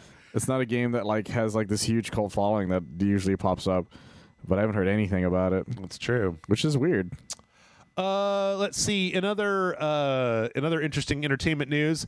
The first Invincible game is going to be coming out, and it is a visual novel. Oh, so this is different from the other one that they announced. Yes. Okay. This is a visual novel about Adam Eve. Oh, that's interesting. Yeah. So there is a. Last week we talked about there was like an Invincible. It's like a phone game that had a really fancy trailer that made it look really cool. It was a really cool trailer, and then it ends with the fucking phone auto battler. And yeah. you're like, fuck you. I'm still mad about it now. Whereas this one is like a full-on visual novel about Adam Eve, and it appears to have some like kind of turn-based action stuff. Okay. I think it's a little weird that like it's all drawn in a different style than Invincible than the Kirkman comic is. That is interesting. But it's obviously like an original story. I wonder whose art this is. That's a good question. It's supposed to be coming out at some point this year. There's no actual release date yet, but it's got like a Steam page and everything. That's what I should have got a thing from was Ryan Otley. He was there. Who's that? He's the guy who drew the majority of the Invincible comics. Oh, okay. He was there, but he didn't have anything that I wanted. Yeah, I don't know. It's weird to think, I guess, that like they're really ramping up the Invincible stuff, like the tie-ins. Yeah, because it took forever to get season 2 off the ground. Yeah. And hell, it took forever just to get that first season off the ground. Did you watch that episode that came out, the Adam Eve episode? No, I meant to, but I haven't had a chance to. It's like an origin story for her. Yeah. Because Adam Eve is a great character. She's a great fucking... all the characters in Invincible are great characters, for the most part. Except for, one or two that are just like, they're okay. But I can't say who they are because it's way later down the line. Sure. So, yeah, I don't know. I mean, this looks fine as a visual novel. I guess it's just... The other thing is that it's a little weird is that it's like, okay, so far there is a phone auto battler and a visual novel. I'm like, Invincible... Could you guys not crank out like a character action game like with the anime, 1v1 style fights? Because it seems like that would be perfect for Invincible. I think part of it just comes down to the fact that the show took so long to make that they probably don't know how far to go with some of it. Oh, okay. Because the thing with the comic ended, like, I want to say 4 years ago. Something like that. So they technically could just make an entire fucking thing if they wanted to. But they're kind of limited based on how far the show gets. That is true, yeah. You wouldn't want to get too much further ahead in the plot line lest you spoil it for people. I don't know. It's a tricky one. But there's plenty of things you could still do with it that would be... Like, you could make an original story instead. Sure. Like, a lot of animes do that, and a lot of superhero stuff does that all the time. Hell, they got the whole... Who's the super team that Omni-Man wrecks in the beginning? Oh, the Guardians of the Globe? Yeah, you could like totally make like a prequel game about those guys. 100%. I still remember when they tried making a big deal, when they wanted to make it like an Avengers team in fucking, I don't remember the image. They had all these like promo images for it where it's like, I'm a member of the Guardians of the Globe, and it was like, fucking Savage Dragon and Invincible, the like Wetworks. Yeah, it was a bunch of like people that you're like Supreme, stuff like that. And the bad guy was supposed to be an evil Spawn. Like it was called like Hell Spawn or something. He was supposed to be the original Spawn who went crazy and like became a super powerful Spawn. So the other member was going to be like that current Spawn. kind of thing, and then it never came out. Yeah, because they didn't know what to do with it. that sounds about right. That sounds like a good Image Comics thing. Yeah, it was a meme for a bit because of that template of I'm a member of the Guardians of the Globe. Just throw so people were just putting like random characters into it. Throw the Max in there, then it'll get really weird. Yeah, it'll get super weird. I would have read that. Let's see.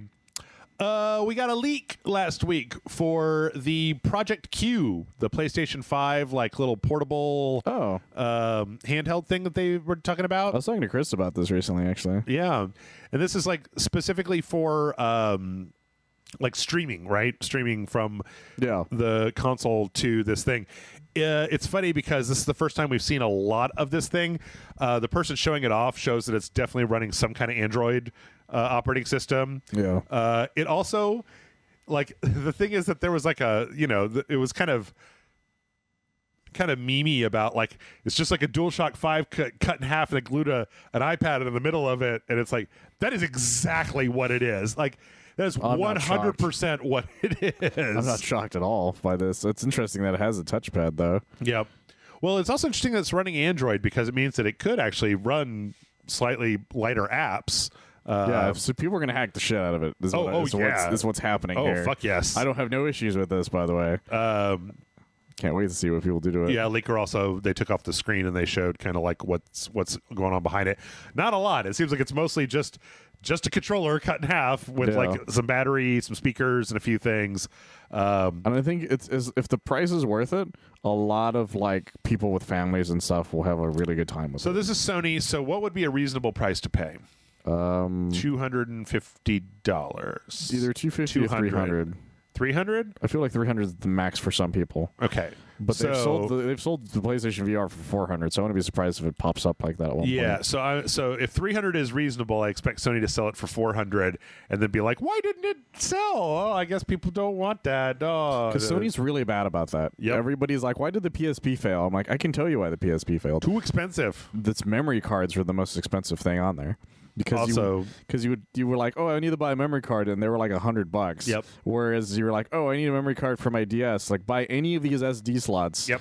And you can use it so you could buy one for like $20. They use that proprietary Sony stick bullshit, and they were terrible fucking memory sticks. Horrible UMDs. In the back. The whole thing was fucked from the beginning. They could, like the second they did that, you outpriced out everybody who would have wanted one. I tell you, the one that doesn't make any sense to me though is why they ate it so hard on the Vita. Like the Vita should have worked. It's a mixture of the memory card's expense. Yeah, and they just didn't make any games for it. Yep. And the ones that they did, they didn't really do much with. Like, man, if they had ported Skyrim to the Vita, they could have done that. I know they could have done that. They could have done a lot of things with Vita. Like, there was just like, the Vita, like what, Persona 4 Golden, like, carried the Vita on its back for a while. Like 60% of its lifespan. I'm like, all you needed was some games. And it had one really cool Mortal Kombat 9 thing, because there were a lot of fighting games on it, too. That was the other thing that carried it. Yeah. Was that, since it had the touchscreen thing, because you remember when Mortal Kombat had the tower that had like different things that could happen to you. One of them was a bunch of blood would hit the screen, and you'd have to use the touch screen to wipe it off the back touch as screen. You were fighting. And I was like, that's a fun idea. If they had just they actually fucked around with it. If they had just put 2 shoulder buttons on it instead of that stupid back touch, like just put the R2 button to the back of the thing. I'm like, no. Like I would have bought it for all those PS1 games you could have put on there. Yeah, because since they were fucking back touchpads as the buttons, it fucking fucked the whole thing up. It was terrible. It's terrible. So Project Q. Let's see. Well, we also got some sales numbers on the PS5. Apparently, the PS5 has surpassed 40 million units sold. I wonder how many of those are still in somebody's scalper's garage. Because I bet you they can't get rid of them anymore. The thing is that, what's so funny is that in February, they had shipped 32 million units. They shipped 8 million units between February and July. Oh, my God. Like, the PlayStation 5 is still just fucking, like, tearing ass. Oh, my God. When it comes to sales. Just remembered something. What's that? I don't know if I'm going to be able to now. The fucking Spider-Man PS5 plates went on pre-order today. Yep. No. Yep. Fuck. Yep. I talked about you last week on the shit. podcast about. I don't know if they're sold out now. God damn it. Do you need to check? Do you need to look on your phone right now? I might have to. Because you can buy the plates by themselves. Oh God. Well, you can just buy the plates. You can just buy the plates. You can buy the plates and the controller separately. Okay. Well, you know what? This is a special time for special people. We're not in any hurry. It's Friday night. Jeff can't drink, so I don't got anywhere to be. We're gonna go ahead and take a quick blip, not a break, but a blip, to let Michael see if he can get the Spider-Man PS5 Spider-Man. Sorry.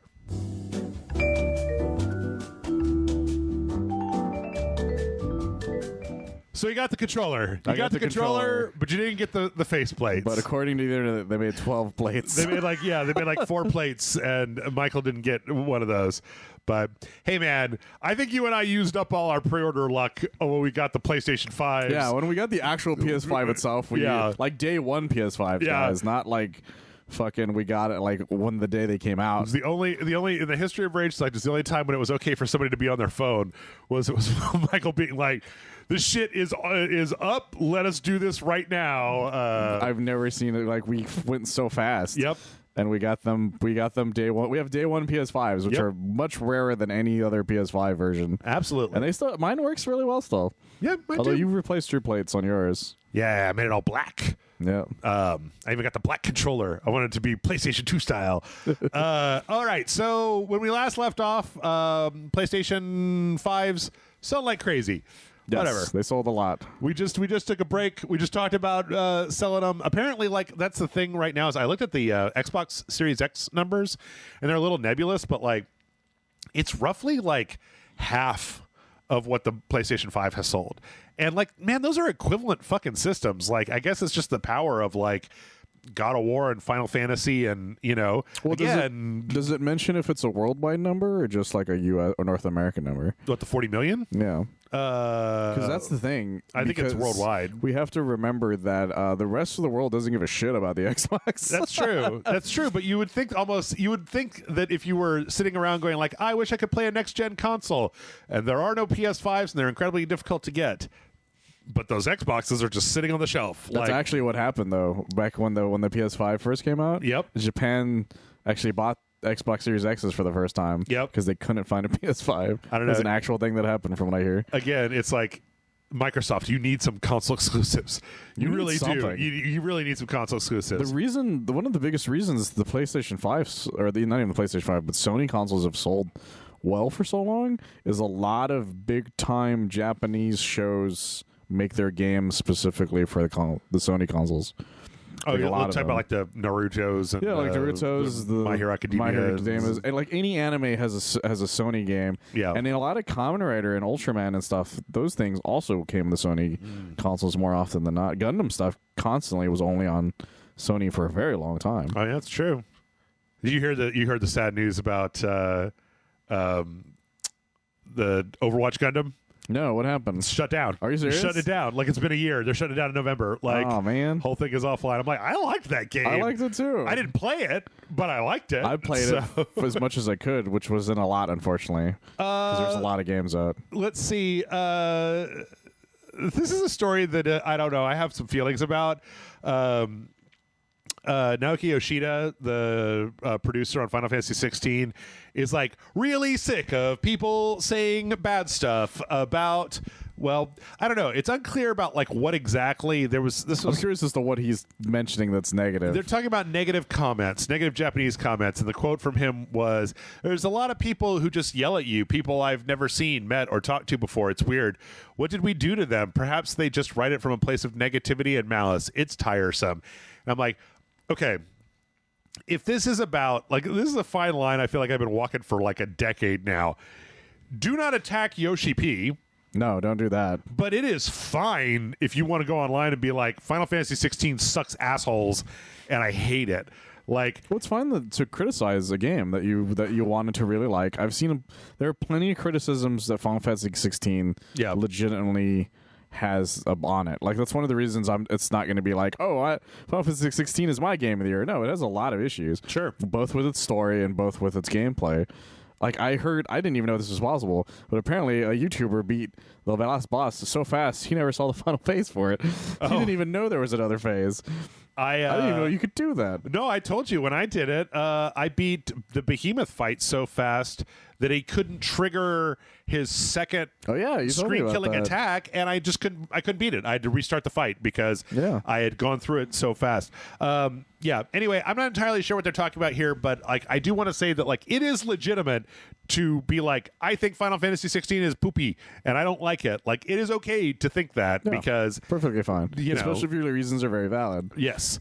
In fact, I also think slightly, I'm going to say slightly, not a lot, but slightly, it is also, as Yoshi P being the figurehead of Final Fantasy 16, I don't want to say like you personally attack him, but like when, I have a lot of criticisms of The Last of Us 2 that I put at Neil Druckmann's feet because he's the face of Last of Us 2. He's always out there talking about The Last of Us 2. He's also adamant that he's the face of Last of Us. Right. He did that to himself, to be honest. Yes. Yoshi P did not. A little bit. He's been out there. Compared to Neil Druckmann. Not compared to Neil Druckmann would be like, I think The Last of Us has this small issue. And you're like, you want to fight me? You're like, dude, whoa, I just said one thing, Neil. You can calm your ass down. Yes.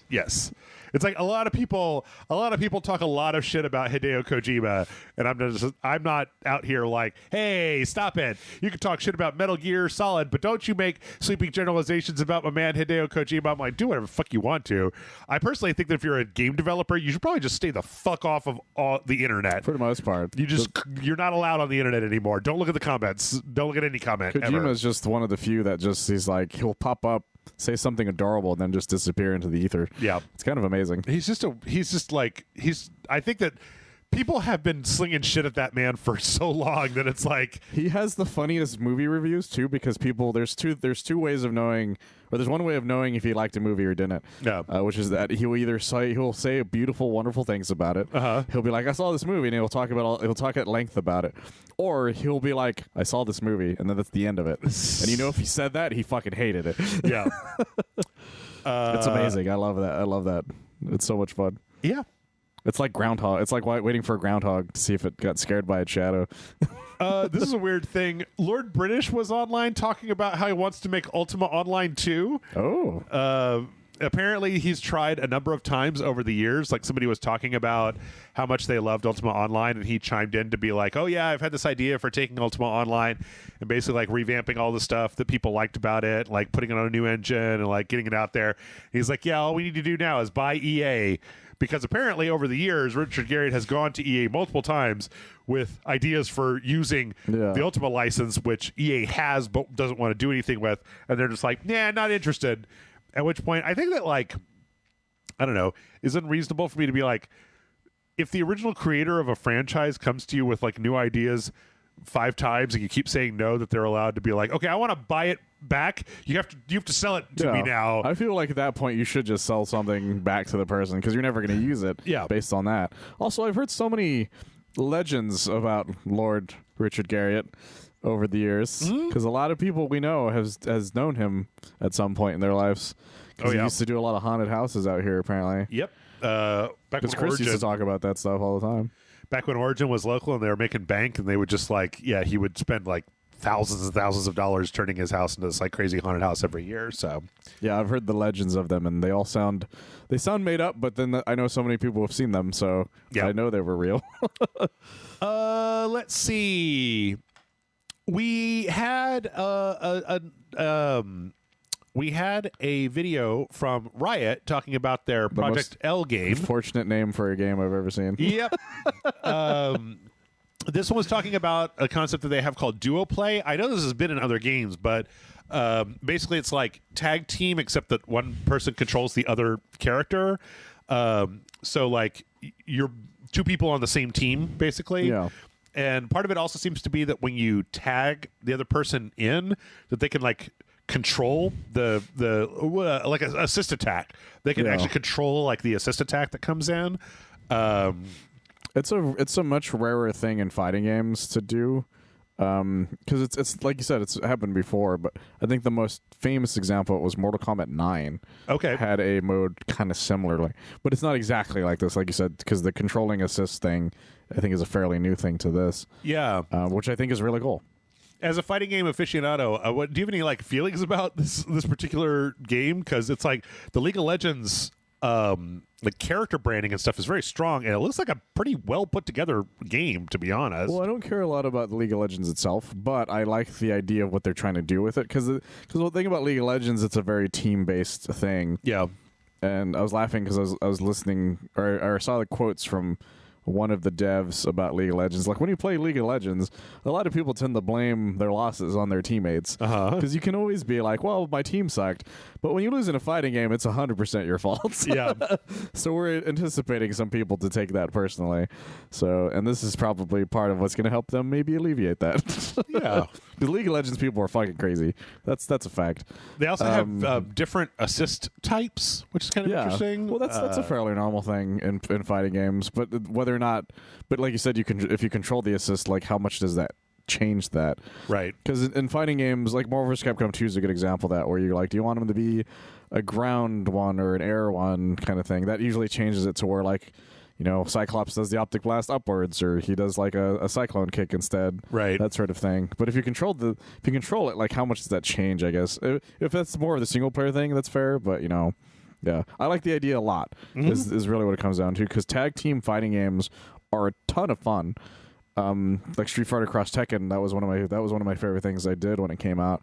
Is I played the arcade mode with a friend of mine, where I was Ryu and he was Ken, and we just plowed through the whole thing together. Oh, there you go. And that's a lot of fun when games allow that to happen. But, you know, I wish more fighting games did it. Yeah. Also, I mean, I just think that, like, the whole thing looks on point. Like, it looks great. That's the thing. It looks like a very solid fighting game. Some people are a little iffy on the whole thing, because, again, it's a property that a lot of people outside of fighting games probably don't care that much about, right? As well as there's some accessibility controls that are going to be in it, of course. But people, that's an argument that people have been having over fighting games for quite some time now. Sure. Ever since Marvel's Capcom 3, really. So I don't know. It could be cool, but they should probably change that name still, because Project L is a terrible fucking name, especially in this climate of where L is used against you quite often. Yes. They're also bringing it to EVO. They're bringing a demo to EVO 2023 with 4 characters to play. Cool. So maybe it'll get some likes there. Yeah. Let's see. In other fighting game news, we got multiple Mortal Kombat trailers because we got the Ugati trailer. This is a really interesting one. Yeah, because this one's about not Katana and Melina, but like the Royal Guard, the Lady Royal Guard. Yeah, they're the people who are sworn to protect the royal family. Yeah. And they're characters that I honestly don't remember, because a lot of them are from, like, some of the other Mortal Kombat games I didn't play that often. Like this main character, I don't remember who this lady is called. Li Mei? She's from Deadly Alliance? Yeah, which I fucking hated originally when it came out. That's more because I hated the way everybody looked in that game. Yeah. And also the way they killed Liu Kang. That was the whole thing. I loved it because they killed Liu Kang. It was my favorite one. Well, when I look back at it now, I am actually like, no, I get it now. But I still hate the way Sub-Zero looks in that game. Yeah. He looks like Bruce Willis, which is not a good look on him. Yeah, so we got to see her. We got to see Tanya. And then was there a third one. I just don't remember what it was. It was, who was it? I've got all the... Oh, it's Baraka. Yeah, that's right. Also, there was some stuff in here that from the dialogue, it made it seem like the Tarkatan, it's like no longer a race, it's like a disease. Yeah, it's like a plague. Yeah. Like these are just like Adenians who got like hit with like a sickness that turns them into Tarkatans. Right. Which is the explanation for why Melina isn't just a clone now. Right. She's an actual sister of Katana, got the disease, who just happens to now have the disease to make her the way she is and everything else. Yep. Which is fucking kind of amazing. Yeah. It looks, I don't know, everything I'm seeing here. Again, I'm sure that somebody is like, Jeff, why won't you be critical about Mortal Kombat 1? And I'm just like, I'm sorry, man, I don't have it in me. Like, this game looks rad. I love everything that I've seen about it. I can be critical about it, but that's more because it's like, it's a fighting game that it's something that they know full well what they've done, which is they make a fighting game that's not super fast, which is not a bad thing, because I've talked to a lot of people about that sort of thing where like, I like fighting games, but some of them are just stupid fast for me. Oh, hell yeah. Like Jeff's issue with the Marvel vs. Capcom series. Yes. Like, he doesn't know what's happening. I cannot tell what's happening. I can even get down a little bit with Skullgirls, like a little bit, not a lot, but a little bit. But Marvel vs. Capcom is just a little bit too much. For me, that's the thing. Some fighting games are just like, they're like, I get when people are like, they're just too fast for me. Yeah, and I'm like, I get it, because there's some times where I will play a Marvel vs. Capcom game and I'm like, I don't know where I went. Yeah, but they know what they're doing. That's the thing. They know full well that their games shouldn't be that fast, because it's the closest thing I can say to a casual fighting game, and that's not a bad thing. Well, the other thing I love about Mortal Kombat is that. Or that I love about Mortal Kombat 1 is the idea that, like, I like the fact that we're rewriting the timeline, because the Mortal Kombat timeline had gotten all kinds of crazy. Oh, super convoluted. And we're going to go back, we're going to redo it. We're going to take your old favorites, and we're going to switch them around, we're going to change things up, and I'm like, great. New ideas, new blood. Don't just keep tacking stuff on. Street Fighter. Sorry, that actually made me have to cough. It's one of the rarest things of any fighting game, which is it had a coherent plot. Yep. That if you kept up with it was really interesting. Yep. But like you said, it got really weird after a while. All the Kotal Khan stuff, all the stuff that happened in 10 got a little bizarre. When you got to my favorite thing, which is that you got to a point where Johnny Cage was Earth's mightiest hero. Yep. At that point, you have fucked up your timeline. Yep. And who is the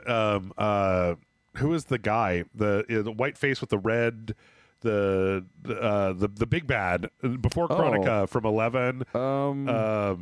Shit. Was it just Shinnok was X's? No, I think it was Shinnok. Yeah, Shinnok was the villain to X. Yeah, and then Chronica was 11. And then it was Raiden again, because Raiden got his power from that. In 11. Yeah, Shinnok was the bad guy to X. Yeah. So yeah, I'm looking forward to it. Also, some of these goddamn fatalities, man. Like, they're going all out hard. Like, they're so fucked up. Pulling Tanya pulling the Baraka head all the way off, and then this one at the end with Lee May or whatever, where she like lights the entrails on fire, and then it like blows Rain's. Well, first off, I had to point this out. I normally wouldn't do this, Michael, but okay. She rips out his entrails, she lights his entrails on fire, and then it's going like a fuse, and then she goes and she kicks his head. His head goes up into the sky, the fuse completes, and then it goes off into a firework. Except your entrails are not directly connected to your neck. Like, there's a whole stomach, lungs, and esophagus that happen in between there. Well, maybe Adenia or whatever culture is different, and they're in biology. I don't know. And it just goes directly from mouth to anus. Probably for that guy, maybe. It's probably why he's such an asshole. Okay. I don't know. I never would want to. I know I'm saying that knowing full well other characters have the same fatality. I would never want to point out the anatomical incorrectness of Mortal Kombat, but sometimes I got there's your criticism from Jeff is there's something between your intestines and your head. Maybe they got tired of watching all those gore videos. Because I remember that was happening when the 11 came out. They're like, so what's your job like? I had to watch gore videos all day so I could make sure my fatalities were cool. I have PTSD. I like the way that they put that out as like this big thing, and everybody was like, you signed up to work for Mortal Kombat. Like, what did you think was going to happen? Well, it's one of those things where, like, maybe you should, when they told you that was your job, you would have been like, can I do the other part? Right. Can I make the costumes? Can I do the outfits instead? Because I don't want to be the guy who has to stare at death all day. Yeah. But again, you signed up for Mortal Kombat. Holy shit, I forgot. We got some big videos. Armored Core 6 got a bunch of... they had a bunch of influencers out to like look at stuff. So like Vati Vidya has a big 20-minute video, and there's and they've got a big video. Michael, I'm liking the look of Armored Core 6. Like, I am too. It makes me want to give it a shot because it looks like kind of cool and fiddly and like fun. Yeah, because the last one I played was for Answer, and that was because you could hack your save file really easily. Right. But this game looks great. Like it's what I thought Armored Core was like when I was a kid. Yeah. When I played Armored Core 1. Yeah. And I think that's a really cool thing. because Armored Core got really it had the same issue a lot of those building like type of robot things have, which it got really convoluted real fast. Yeah, where it's like, yeah, you need this machine gun, but you need this many bullets with it, kind of thing. And it's like, I don't want to deal with this. This became like fucking Baseball Manager. I like the amount of story that's in here. Yeah, that more than just the briefing, that there's like kind of constant updates, and that you're listening into the comms of the other like pilots. I really like the way the movement looks. I really like the kind of like skating around and jumping and air dashing. Oh yeah, it's the nicest stuff. I feel like these games have looked in quite some time. Yeah, and they definitely show in this one. They show a little bit more of a mission that Vati Vidya talked about, where it's like a giant, like a mech, like a giant walking mech, but you have to like shoot its leg to like stop it. And then, like, you use that as an ingress to like go up onto it. So some of that for answer, like the giant, kind of mechs that you're dealing with. That was a really cool thing that they started doing with that one. Yeah, because like I said, the Armored Core series used to just be, because a lot of people forget these started as a PS1 series. Yep, and it was just this very like, you were a small robot that you're like, oh, you got this new arm and you got this new leg and you got this chest piece. It was like MechWarrior. Yeah, and it was a very simplified one, which is why I liked it so much. It was just it was a customizing robot thing that wasn't too complicated, but then it became stupid complicated. Also, I want to make sure that it's not like, okay, I don't care about, like, I'm willing to put up with a certain amount of difficulty, but there's types of games that are like difficulty porn, right? Yeah. Like Elden Ring did a really good job of giving you the ability to like go respec, level up, over level for an area, et cetera, get better, customize. And I'm really hoping that this at least keeps, like, I don't want it to play like Elden Ring. I want it to play like Armored Core, but I want it to have that same ethos of like, if it's fun to play and you're like, oh, I can't get past this mission, I need to go back and grind a previous mission to get some credits to get a better gun, well, that's not a problem. Yeah. You know, it's only if the stuff gets boring. And this looks like one of those games that's so fucking visceral that I don't know. Like, I don't know that it would get boring going back and replaying old missions. I hope not, because the other issue was that the games got to the point where it was one of those things where it's like, here's how many credits you got, right, based on how much damage you did or how much damage you took to repair your guns, right, kind of thing. I'm hoping they don't go into like, you know, Jeopardy pricing, where it was like, you got negative money. It's like, what the fuck, dude? Right. Because again, that was one of the issues, is it got too fucking weird and technical that you're like, I don't want to do this anymore. Yeah.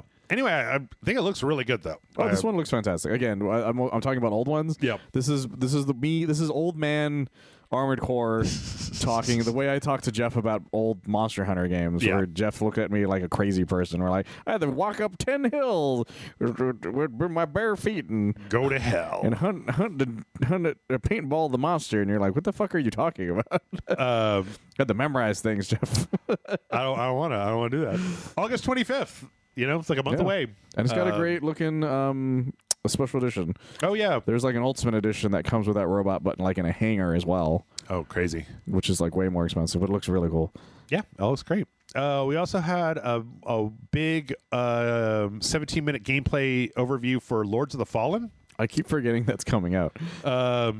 It's so weird. So I watched this, Michael, and I liked a lot of what they were talking about. I liked the...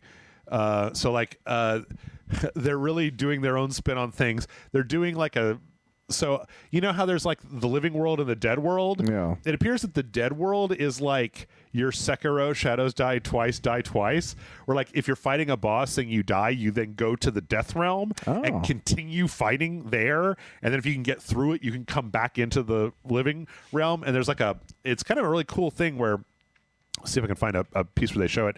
You've got like a little lantern. And if you're in the realm of the living and you hold up the lantern, you can see into the realm of the dead, and there'll be different geometry in the realm of the dead that you can then you can choose to go between the two of them in order to find like secrets in other locations. Oh, that's a lot of fun. But they also talked about like if you use the lantern, like enemies in the realm of the dead can attack you in the realm of the living. The only thing that I think, and I wanted to get I know you don't have time to watch this whole thing, but the weird thing about this is I was watching it, I think the animation doesn't look very good. Like, it seems really restrained. Like, the combat animation seems like it's really, like, I don't know. Like, it just seems like somewhat less. Like, when we were watching that Armored Core trailer and everything was just, like, the right amount of, like, oomphy, right?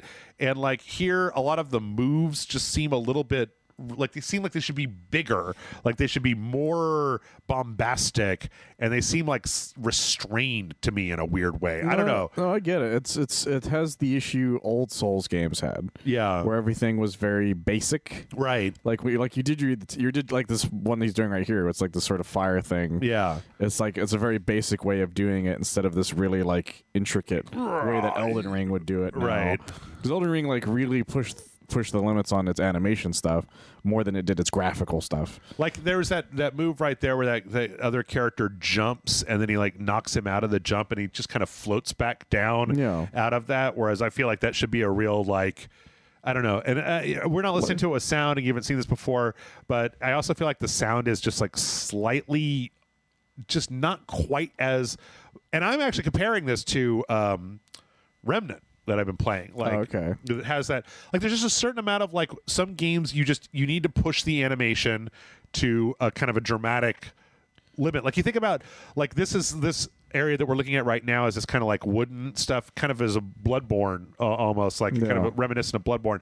And the idea of like, you know how in Bloodborne, like the attacks in Bloodborne are just so like wind up and hit and these big slashes of like blood that come out, and you know, even the way that when this character like dodges, and then you think about like, I know it's apples and oranges, but the way that the mechs were dodging in that Armored Core 6 and how it's just like very cool looking, and some of the movement here just doesn't look very cool to me. Yeah, like we've evolved quite a bit when it comes to the Souls games in a way that a lot of people don't notice. Yeah, one of them is animation stuff. Like well, not even just the that, way I mean, movements are done, the way enemy movements are done. Like there's a lot of stuff that has changed over the years that some game companies just don't notice. Because this one's pushing the envelope in a different way, which is the lantern stuff, the world of the dead, that stuff. It seems they were more focused on that than they were their character animations. Yeah, which as long as that stuff works really well, that could be, you know, like a good trade-off. Yeah, but I get why somebody would be like, that just doesn't feel right. It's the way possible. I want it to be. Yeah, I was thinking about it. It's possible that if I got it in my hand, it could be fine. It could be fine to play, but it's just looking at it, it's different than playing it. Yeah, it just doesn't have quite as much. It doesn't have as much oomphy to it as I'm used to. Because that's the thing that's why we always bring that up a lot, which is we don't know what this game will be like until we play it. Because I've watched plenty of games where like, look at how cool this looks, and then you play it and it turns out, oh, this is actually like really hard to do all that cool shit, right? Kind of thing. Or it's really easy to do all that cool shit, but not in a satisfying way. Yeah, and so that could be either way on this one. Yeah, I don't know. I'm interested to know if anybody in the comments can kind of feels what I'm putting down. So let's see. We got a 6-minute dev diary for Wayfinder, where they talked a little bit about Wayfinder. I'm still pushing Wayfinder. This thing's going into early access next month on the 15th, I believe. Oh, okay. They kind of talked quite a bit about how they basically have had a few betas, and every time they've had a beta, they've gone back and like really looked over like what people liked and what they didn't like. And like one of the things they found during the beta was that one of the characters had a glitch that was kind of like an air dash, and that all the players liked it, so they just gave every character in the game an air dash. And I'm like, all right, I kind of like that. That's like, fun, actually. Yeah. Taking the good feedback. Yeah, taken into consideration. Their progression system looks like a cell phone game. This is their progression system called the Battle Tower. It looks like one of those ads for a game where the guy is trying to pull the lava out or whatever. That's fucking interesting. They towers don't expire. That's good. Battle passes that don't expire. Founders Pass. Eventually, this is going to be a free-to-play game, right? Yeah. But it's going into early access on the 15th of March. I still think that this game looks good. I really like Airship Syndicate, and I'm hoping that, like, because it's an action game and Airship Syndicate's action games are so good that, like, it's going to be fun to play because there's no reason that this couldn't be a good game. It just, you know. Yeah, they're putting a lot of work into it, so hopefully it ends up, once it's 1.0, it's going to be, like, really, really impressive. Yeah, hopefully. Hopefully. Let's see. There was a 2-minute or 3-minute cinematic trailer for Immortals of Aveum, Okay. which was the main character getting yelled at basically for 3 minutes. Oh, jeez. And talked about how he's stupid. He doesn't know what the fuck he's talking about. It's so weird because all of this scene is very like, oh yeah, I really like that, where the guy comes in because this lady's getting yelled at, and in the background this guy comes in and then he just turns around and walks out again when he sees what's happening. I like shit like that. That's a fun little piece. If the sound was on, I don't think you've seen this one, but if the sound was on, it's really strange because they're really talking like this is a modern warfare game. They're talking about like following orders and like can you control your people and like I make myself understood and blah blah blah blah. What was the thing that they were very adamant about? They're like, this is just a shooter that happens to be magical. Yeah, I don't know. I'm kind of tentatively excited about this. Like, I'm still very cautiously optimistic because it's one of those games that I'm like, I don't know until it's in my hands. Yeah, I really don't. They did spend a lot of money on like this cutscene and all the facial like animation and stuff. Like, it looks good. Oh, yeah. And they have like professional actors and actresses and stuff. So I don't know. Like, hopefully it doesn't catch on fire and fall over in a ditch. It could go either way. That's all I got to say. The plot is really what's going to sell this game for some, though. Yeah. I mostly want to see how it feels. Well, I want both. I want to see how it feels, and I hope the story is not bad. Yeah. Because I've played games where I'm like, this plays really well, but man, I hate this fucking plot. This big lady on the one side, she looks so much like she doesn't match the faces of the other two characters. She looks like something out of a cartoon. Yep. Where everybody else is clearly somebody you could meet in real life. But then you see her and you're like, I don't think you look like a Who from Whoville. Look at a World of Warcraft character. Yeah. I will laugh if it turns out there's somebody that looks just like her in real life. Crime Boss Rocky City's getting an 2.0 update, Michael. Oh my god, is this still happening? Update 2.0. Now you can grab weapons. I love this trailer. It's so stupid. Now you can grab weapons. I can't believe that wasn't already a thing. Now, many AI improvements. It says to improve turf wars. Remember how stupid those were? Those were pretty funny. Like the Counter-Strike things. Yeah. The thing is that they do all this stuff. They have this trailer, and it still looks like ass. What they're showing still just looks total ass. So did they update Chuck Norris's line reading? Oh, I don't believe so. I do not believe so. That, guys, you have to watch that shit. Crime Boss Rocky City is amazing. Watch her stuff on it. It's one of the weirdest things I've ever seen in my life. Let's see. Double Dragon, Rise of the Dragons got a launch trailer. There's actually some other characters in here. Yeah, they showed off a lot of stuff on this. I'm actually very excited for this game. Yeah, they showed off the machine gun guy. This guy, the yellow machine gun guy, he was a boss in something else. I don't remember this guy with the dogs. The problem is I don't remember a lot of bosses from this. I don't know how many of these are new is the thing. Yeah, these last three seem like I think they're all new. But yeah, this game is looking great. Can't wait to try it out. Yeah, it's like a roguelite. Yep, and it's got like 1 billion characters. Which is honestly not a bad idea for a beat-em-up game. Yeah. Yeah, beat-em-ups are simple enough at this point that I feel like we can generate new levels for them. No problem. And I'm a big fan of Double Dragon, so. Yep. Heavenly Bodies is getting a DLC called Cleanup. That's basically just like you're on a space station that got messed up after the first game, and you got to go out and fix a bunch of stuff. Oh, that's fun. Using co-op and various stuff. So if you're into Heavenly Bodies, more Heavenly Bodies is on the way. Nice. This is interesting. The Cosmic Wheel Sisterhood. This is a game from the people that made the Red Strings Club and Gods Will Be Watching. You remember Gods Will Be Watching? I do, actually. Or was that weird thing? And this looks like I think I'm contractually obligated to let Tessa come on to play this because it looks like 1,000%. A story about a bunch of witches, and there's like weird gods walking around and like really good art, and this is right up their alley. Very cool music and all these kind of prophecies and fates, and this lady is saying, "Join me and let's fucking rule the dark side," and like guy with a horse head. I don't know. This looks like an interesting game. I had never heard about it, but it's coming out like in 2 or 3 weeks. That's crazy shit looking. The Cosmic Wheel Sisterhood. Cosmic Wheel Sisterhood. That just sounds like a Mad Lib. August 16th. It sounds like the new Wes Anderson video game. Probably. I know he's already coming out with another movie, apparently. Really? Yeah, they showed like an image from it. I already forgot the name of it. Let's see. Oh, I need to open up the rest of these.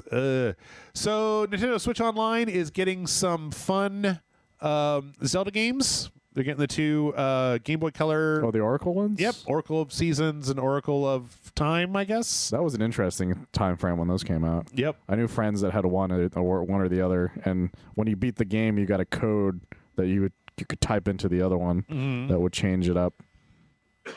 Because they were supposed to be like one continuous thing. Okay. If at least if I remember correctly, that was the idea. Oh, sounds like it.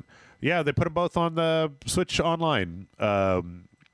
I think Game Boy Color games look like ass. I've always thought that they look like ass. Well, it just looks like Link's Awakening, basically, which was a normal original Game Boy game. So that's the kind of thing Game Boy games look like ass too. So yeah, but they were made like on the fucking smallest console ever. Yeah, I know. They weren't designed to be like fucking HD, Jeff. That's fine. I don't care. They're designed to be played on road trips for 4 hours. That's fine.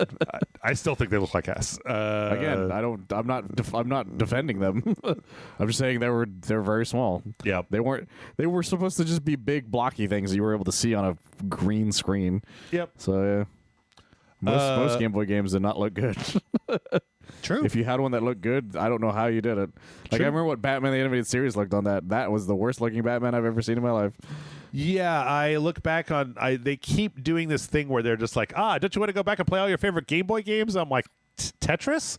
Because that's the only... They're like, really what about the good Mario one? one? I'm like, that game was not good, you guys. I don't know okay.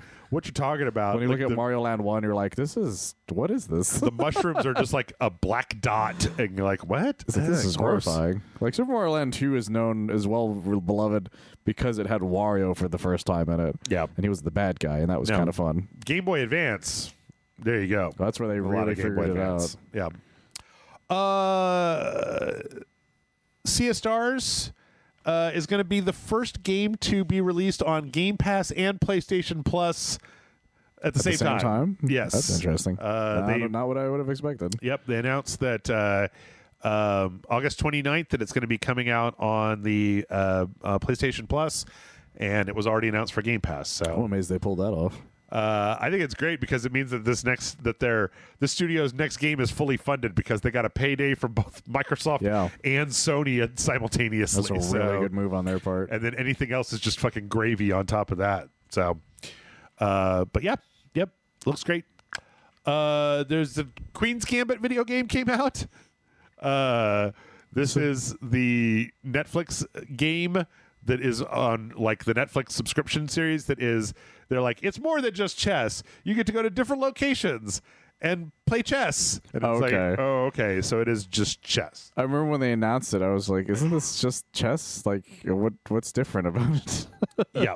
But now, knowing there's small things that are supposed to be different about it, I guess, because at least it's using the world. Because if not, it was just going to be chess.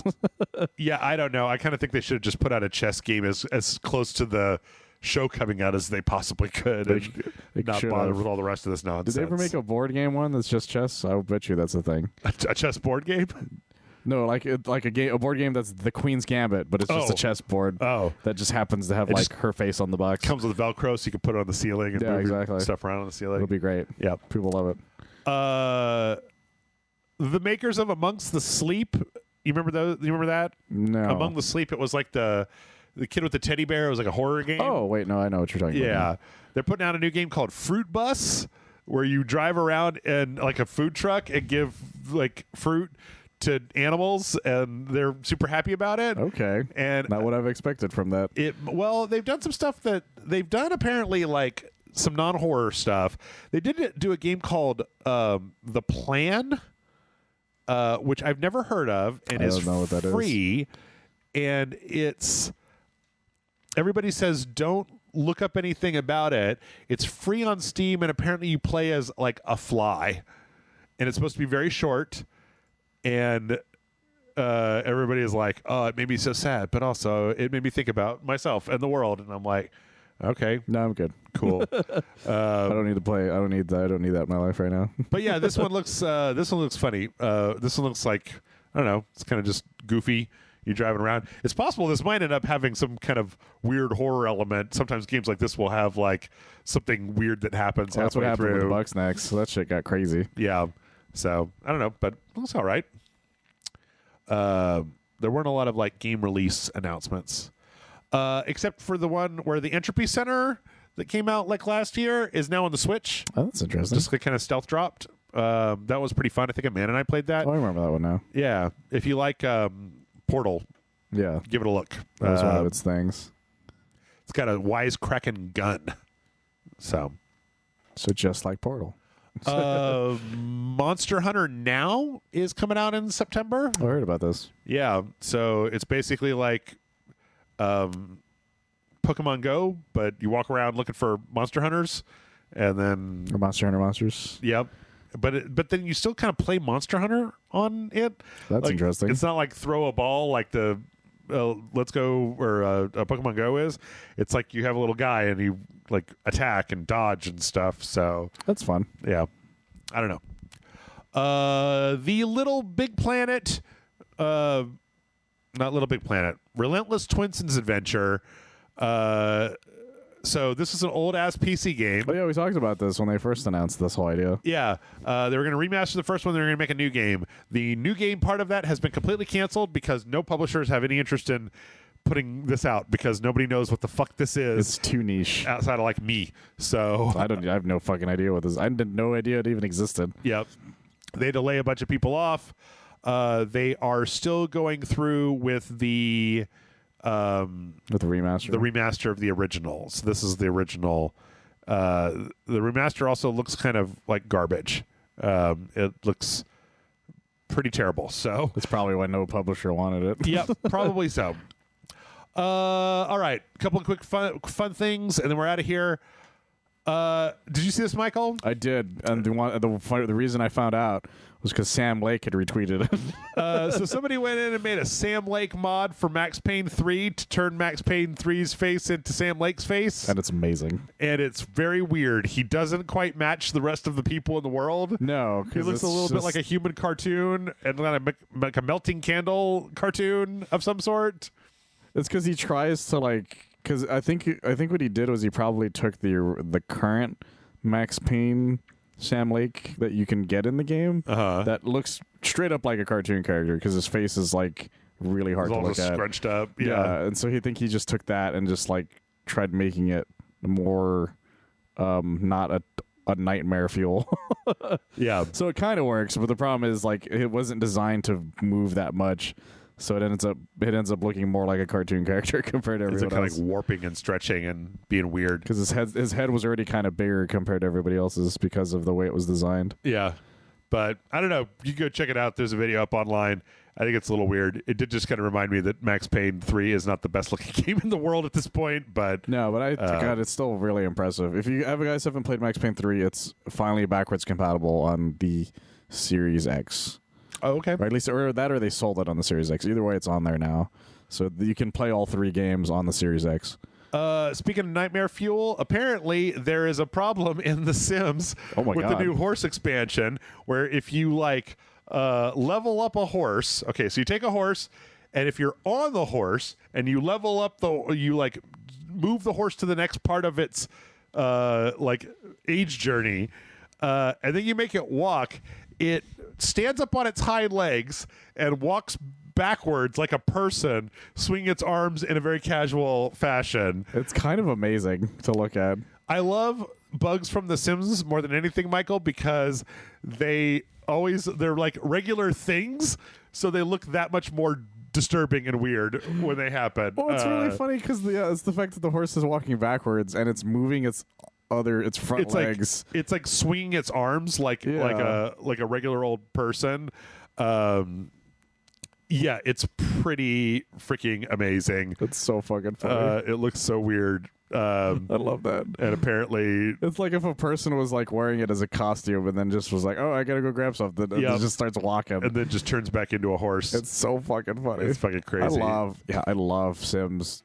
I love when the Sims dumb shit like that. goes crazy. Because what was that one that we saw with the babies? Yep. That was They all. got tall. They got super stretched out. Those were really funny. That was awesome. Yeah. I want the nightmare version of the Sims. I want Yeah. the Sims nightmare version. Only the glitches. Yeah. And last but not least, I don't know if you saw this, but if you are a crazy person who loves Conker's Bad Fur Day a lot, you might be interested in the giant poop from Conker's Bad Fur Day as a statue that can exist in the real world in your house. The Mighty Poo from Conker's Bad Fur Day. You would have to explain that to somebody. With its weird corn teeth that can be pulled out and put in its hand. I saw another video for this. Is this the one I just watched? Yeah, I think it's the one I just watched. Yeah, so this thing is huge and like why? I mean, just why and huh? Well, people really like owning dumb shit. Yeah. And this is an example of that. And there are a lot of people who liked Conker's Bad Fur Day who still have the joke process of a 12-year-old. Okay. Who think it would be amazing to own such a thing. How much would this thing be? Nope. You can get $10 off of it. Apparently. Anyway, this thing is horrifying, and it just says the pre-order's open in 9 days. It doesn't have the price yet. Yeah. I love the top comment though. Looks like shit. Great job.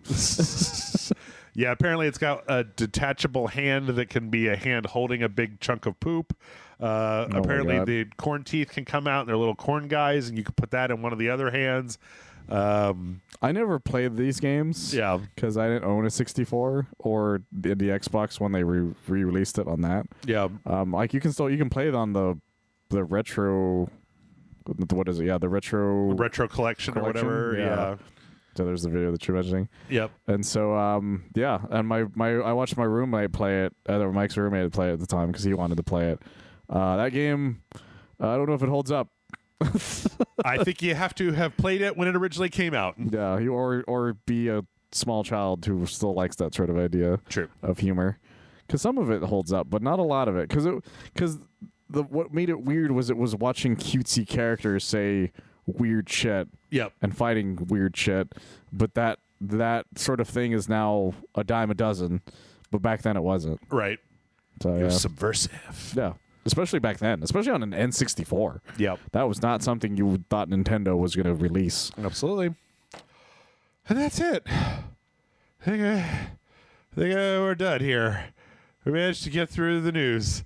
So we did it, Jeff. If I don't die over the next 48 hours, this week we'll only have managed to have lost one Patreon video to my coughing this week. So, but before we wrap it up, Michael, why don't you tell the people where they can find you when you're not over here helping me do whatever this is? You can find me on oneofus.net. I do a lot of movie reviews there. I just did a review for The Haunted Mansion.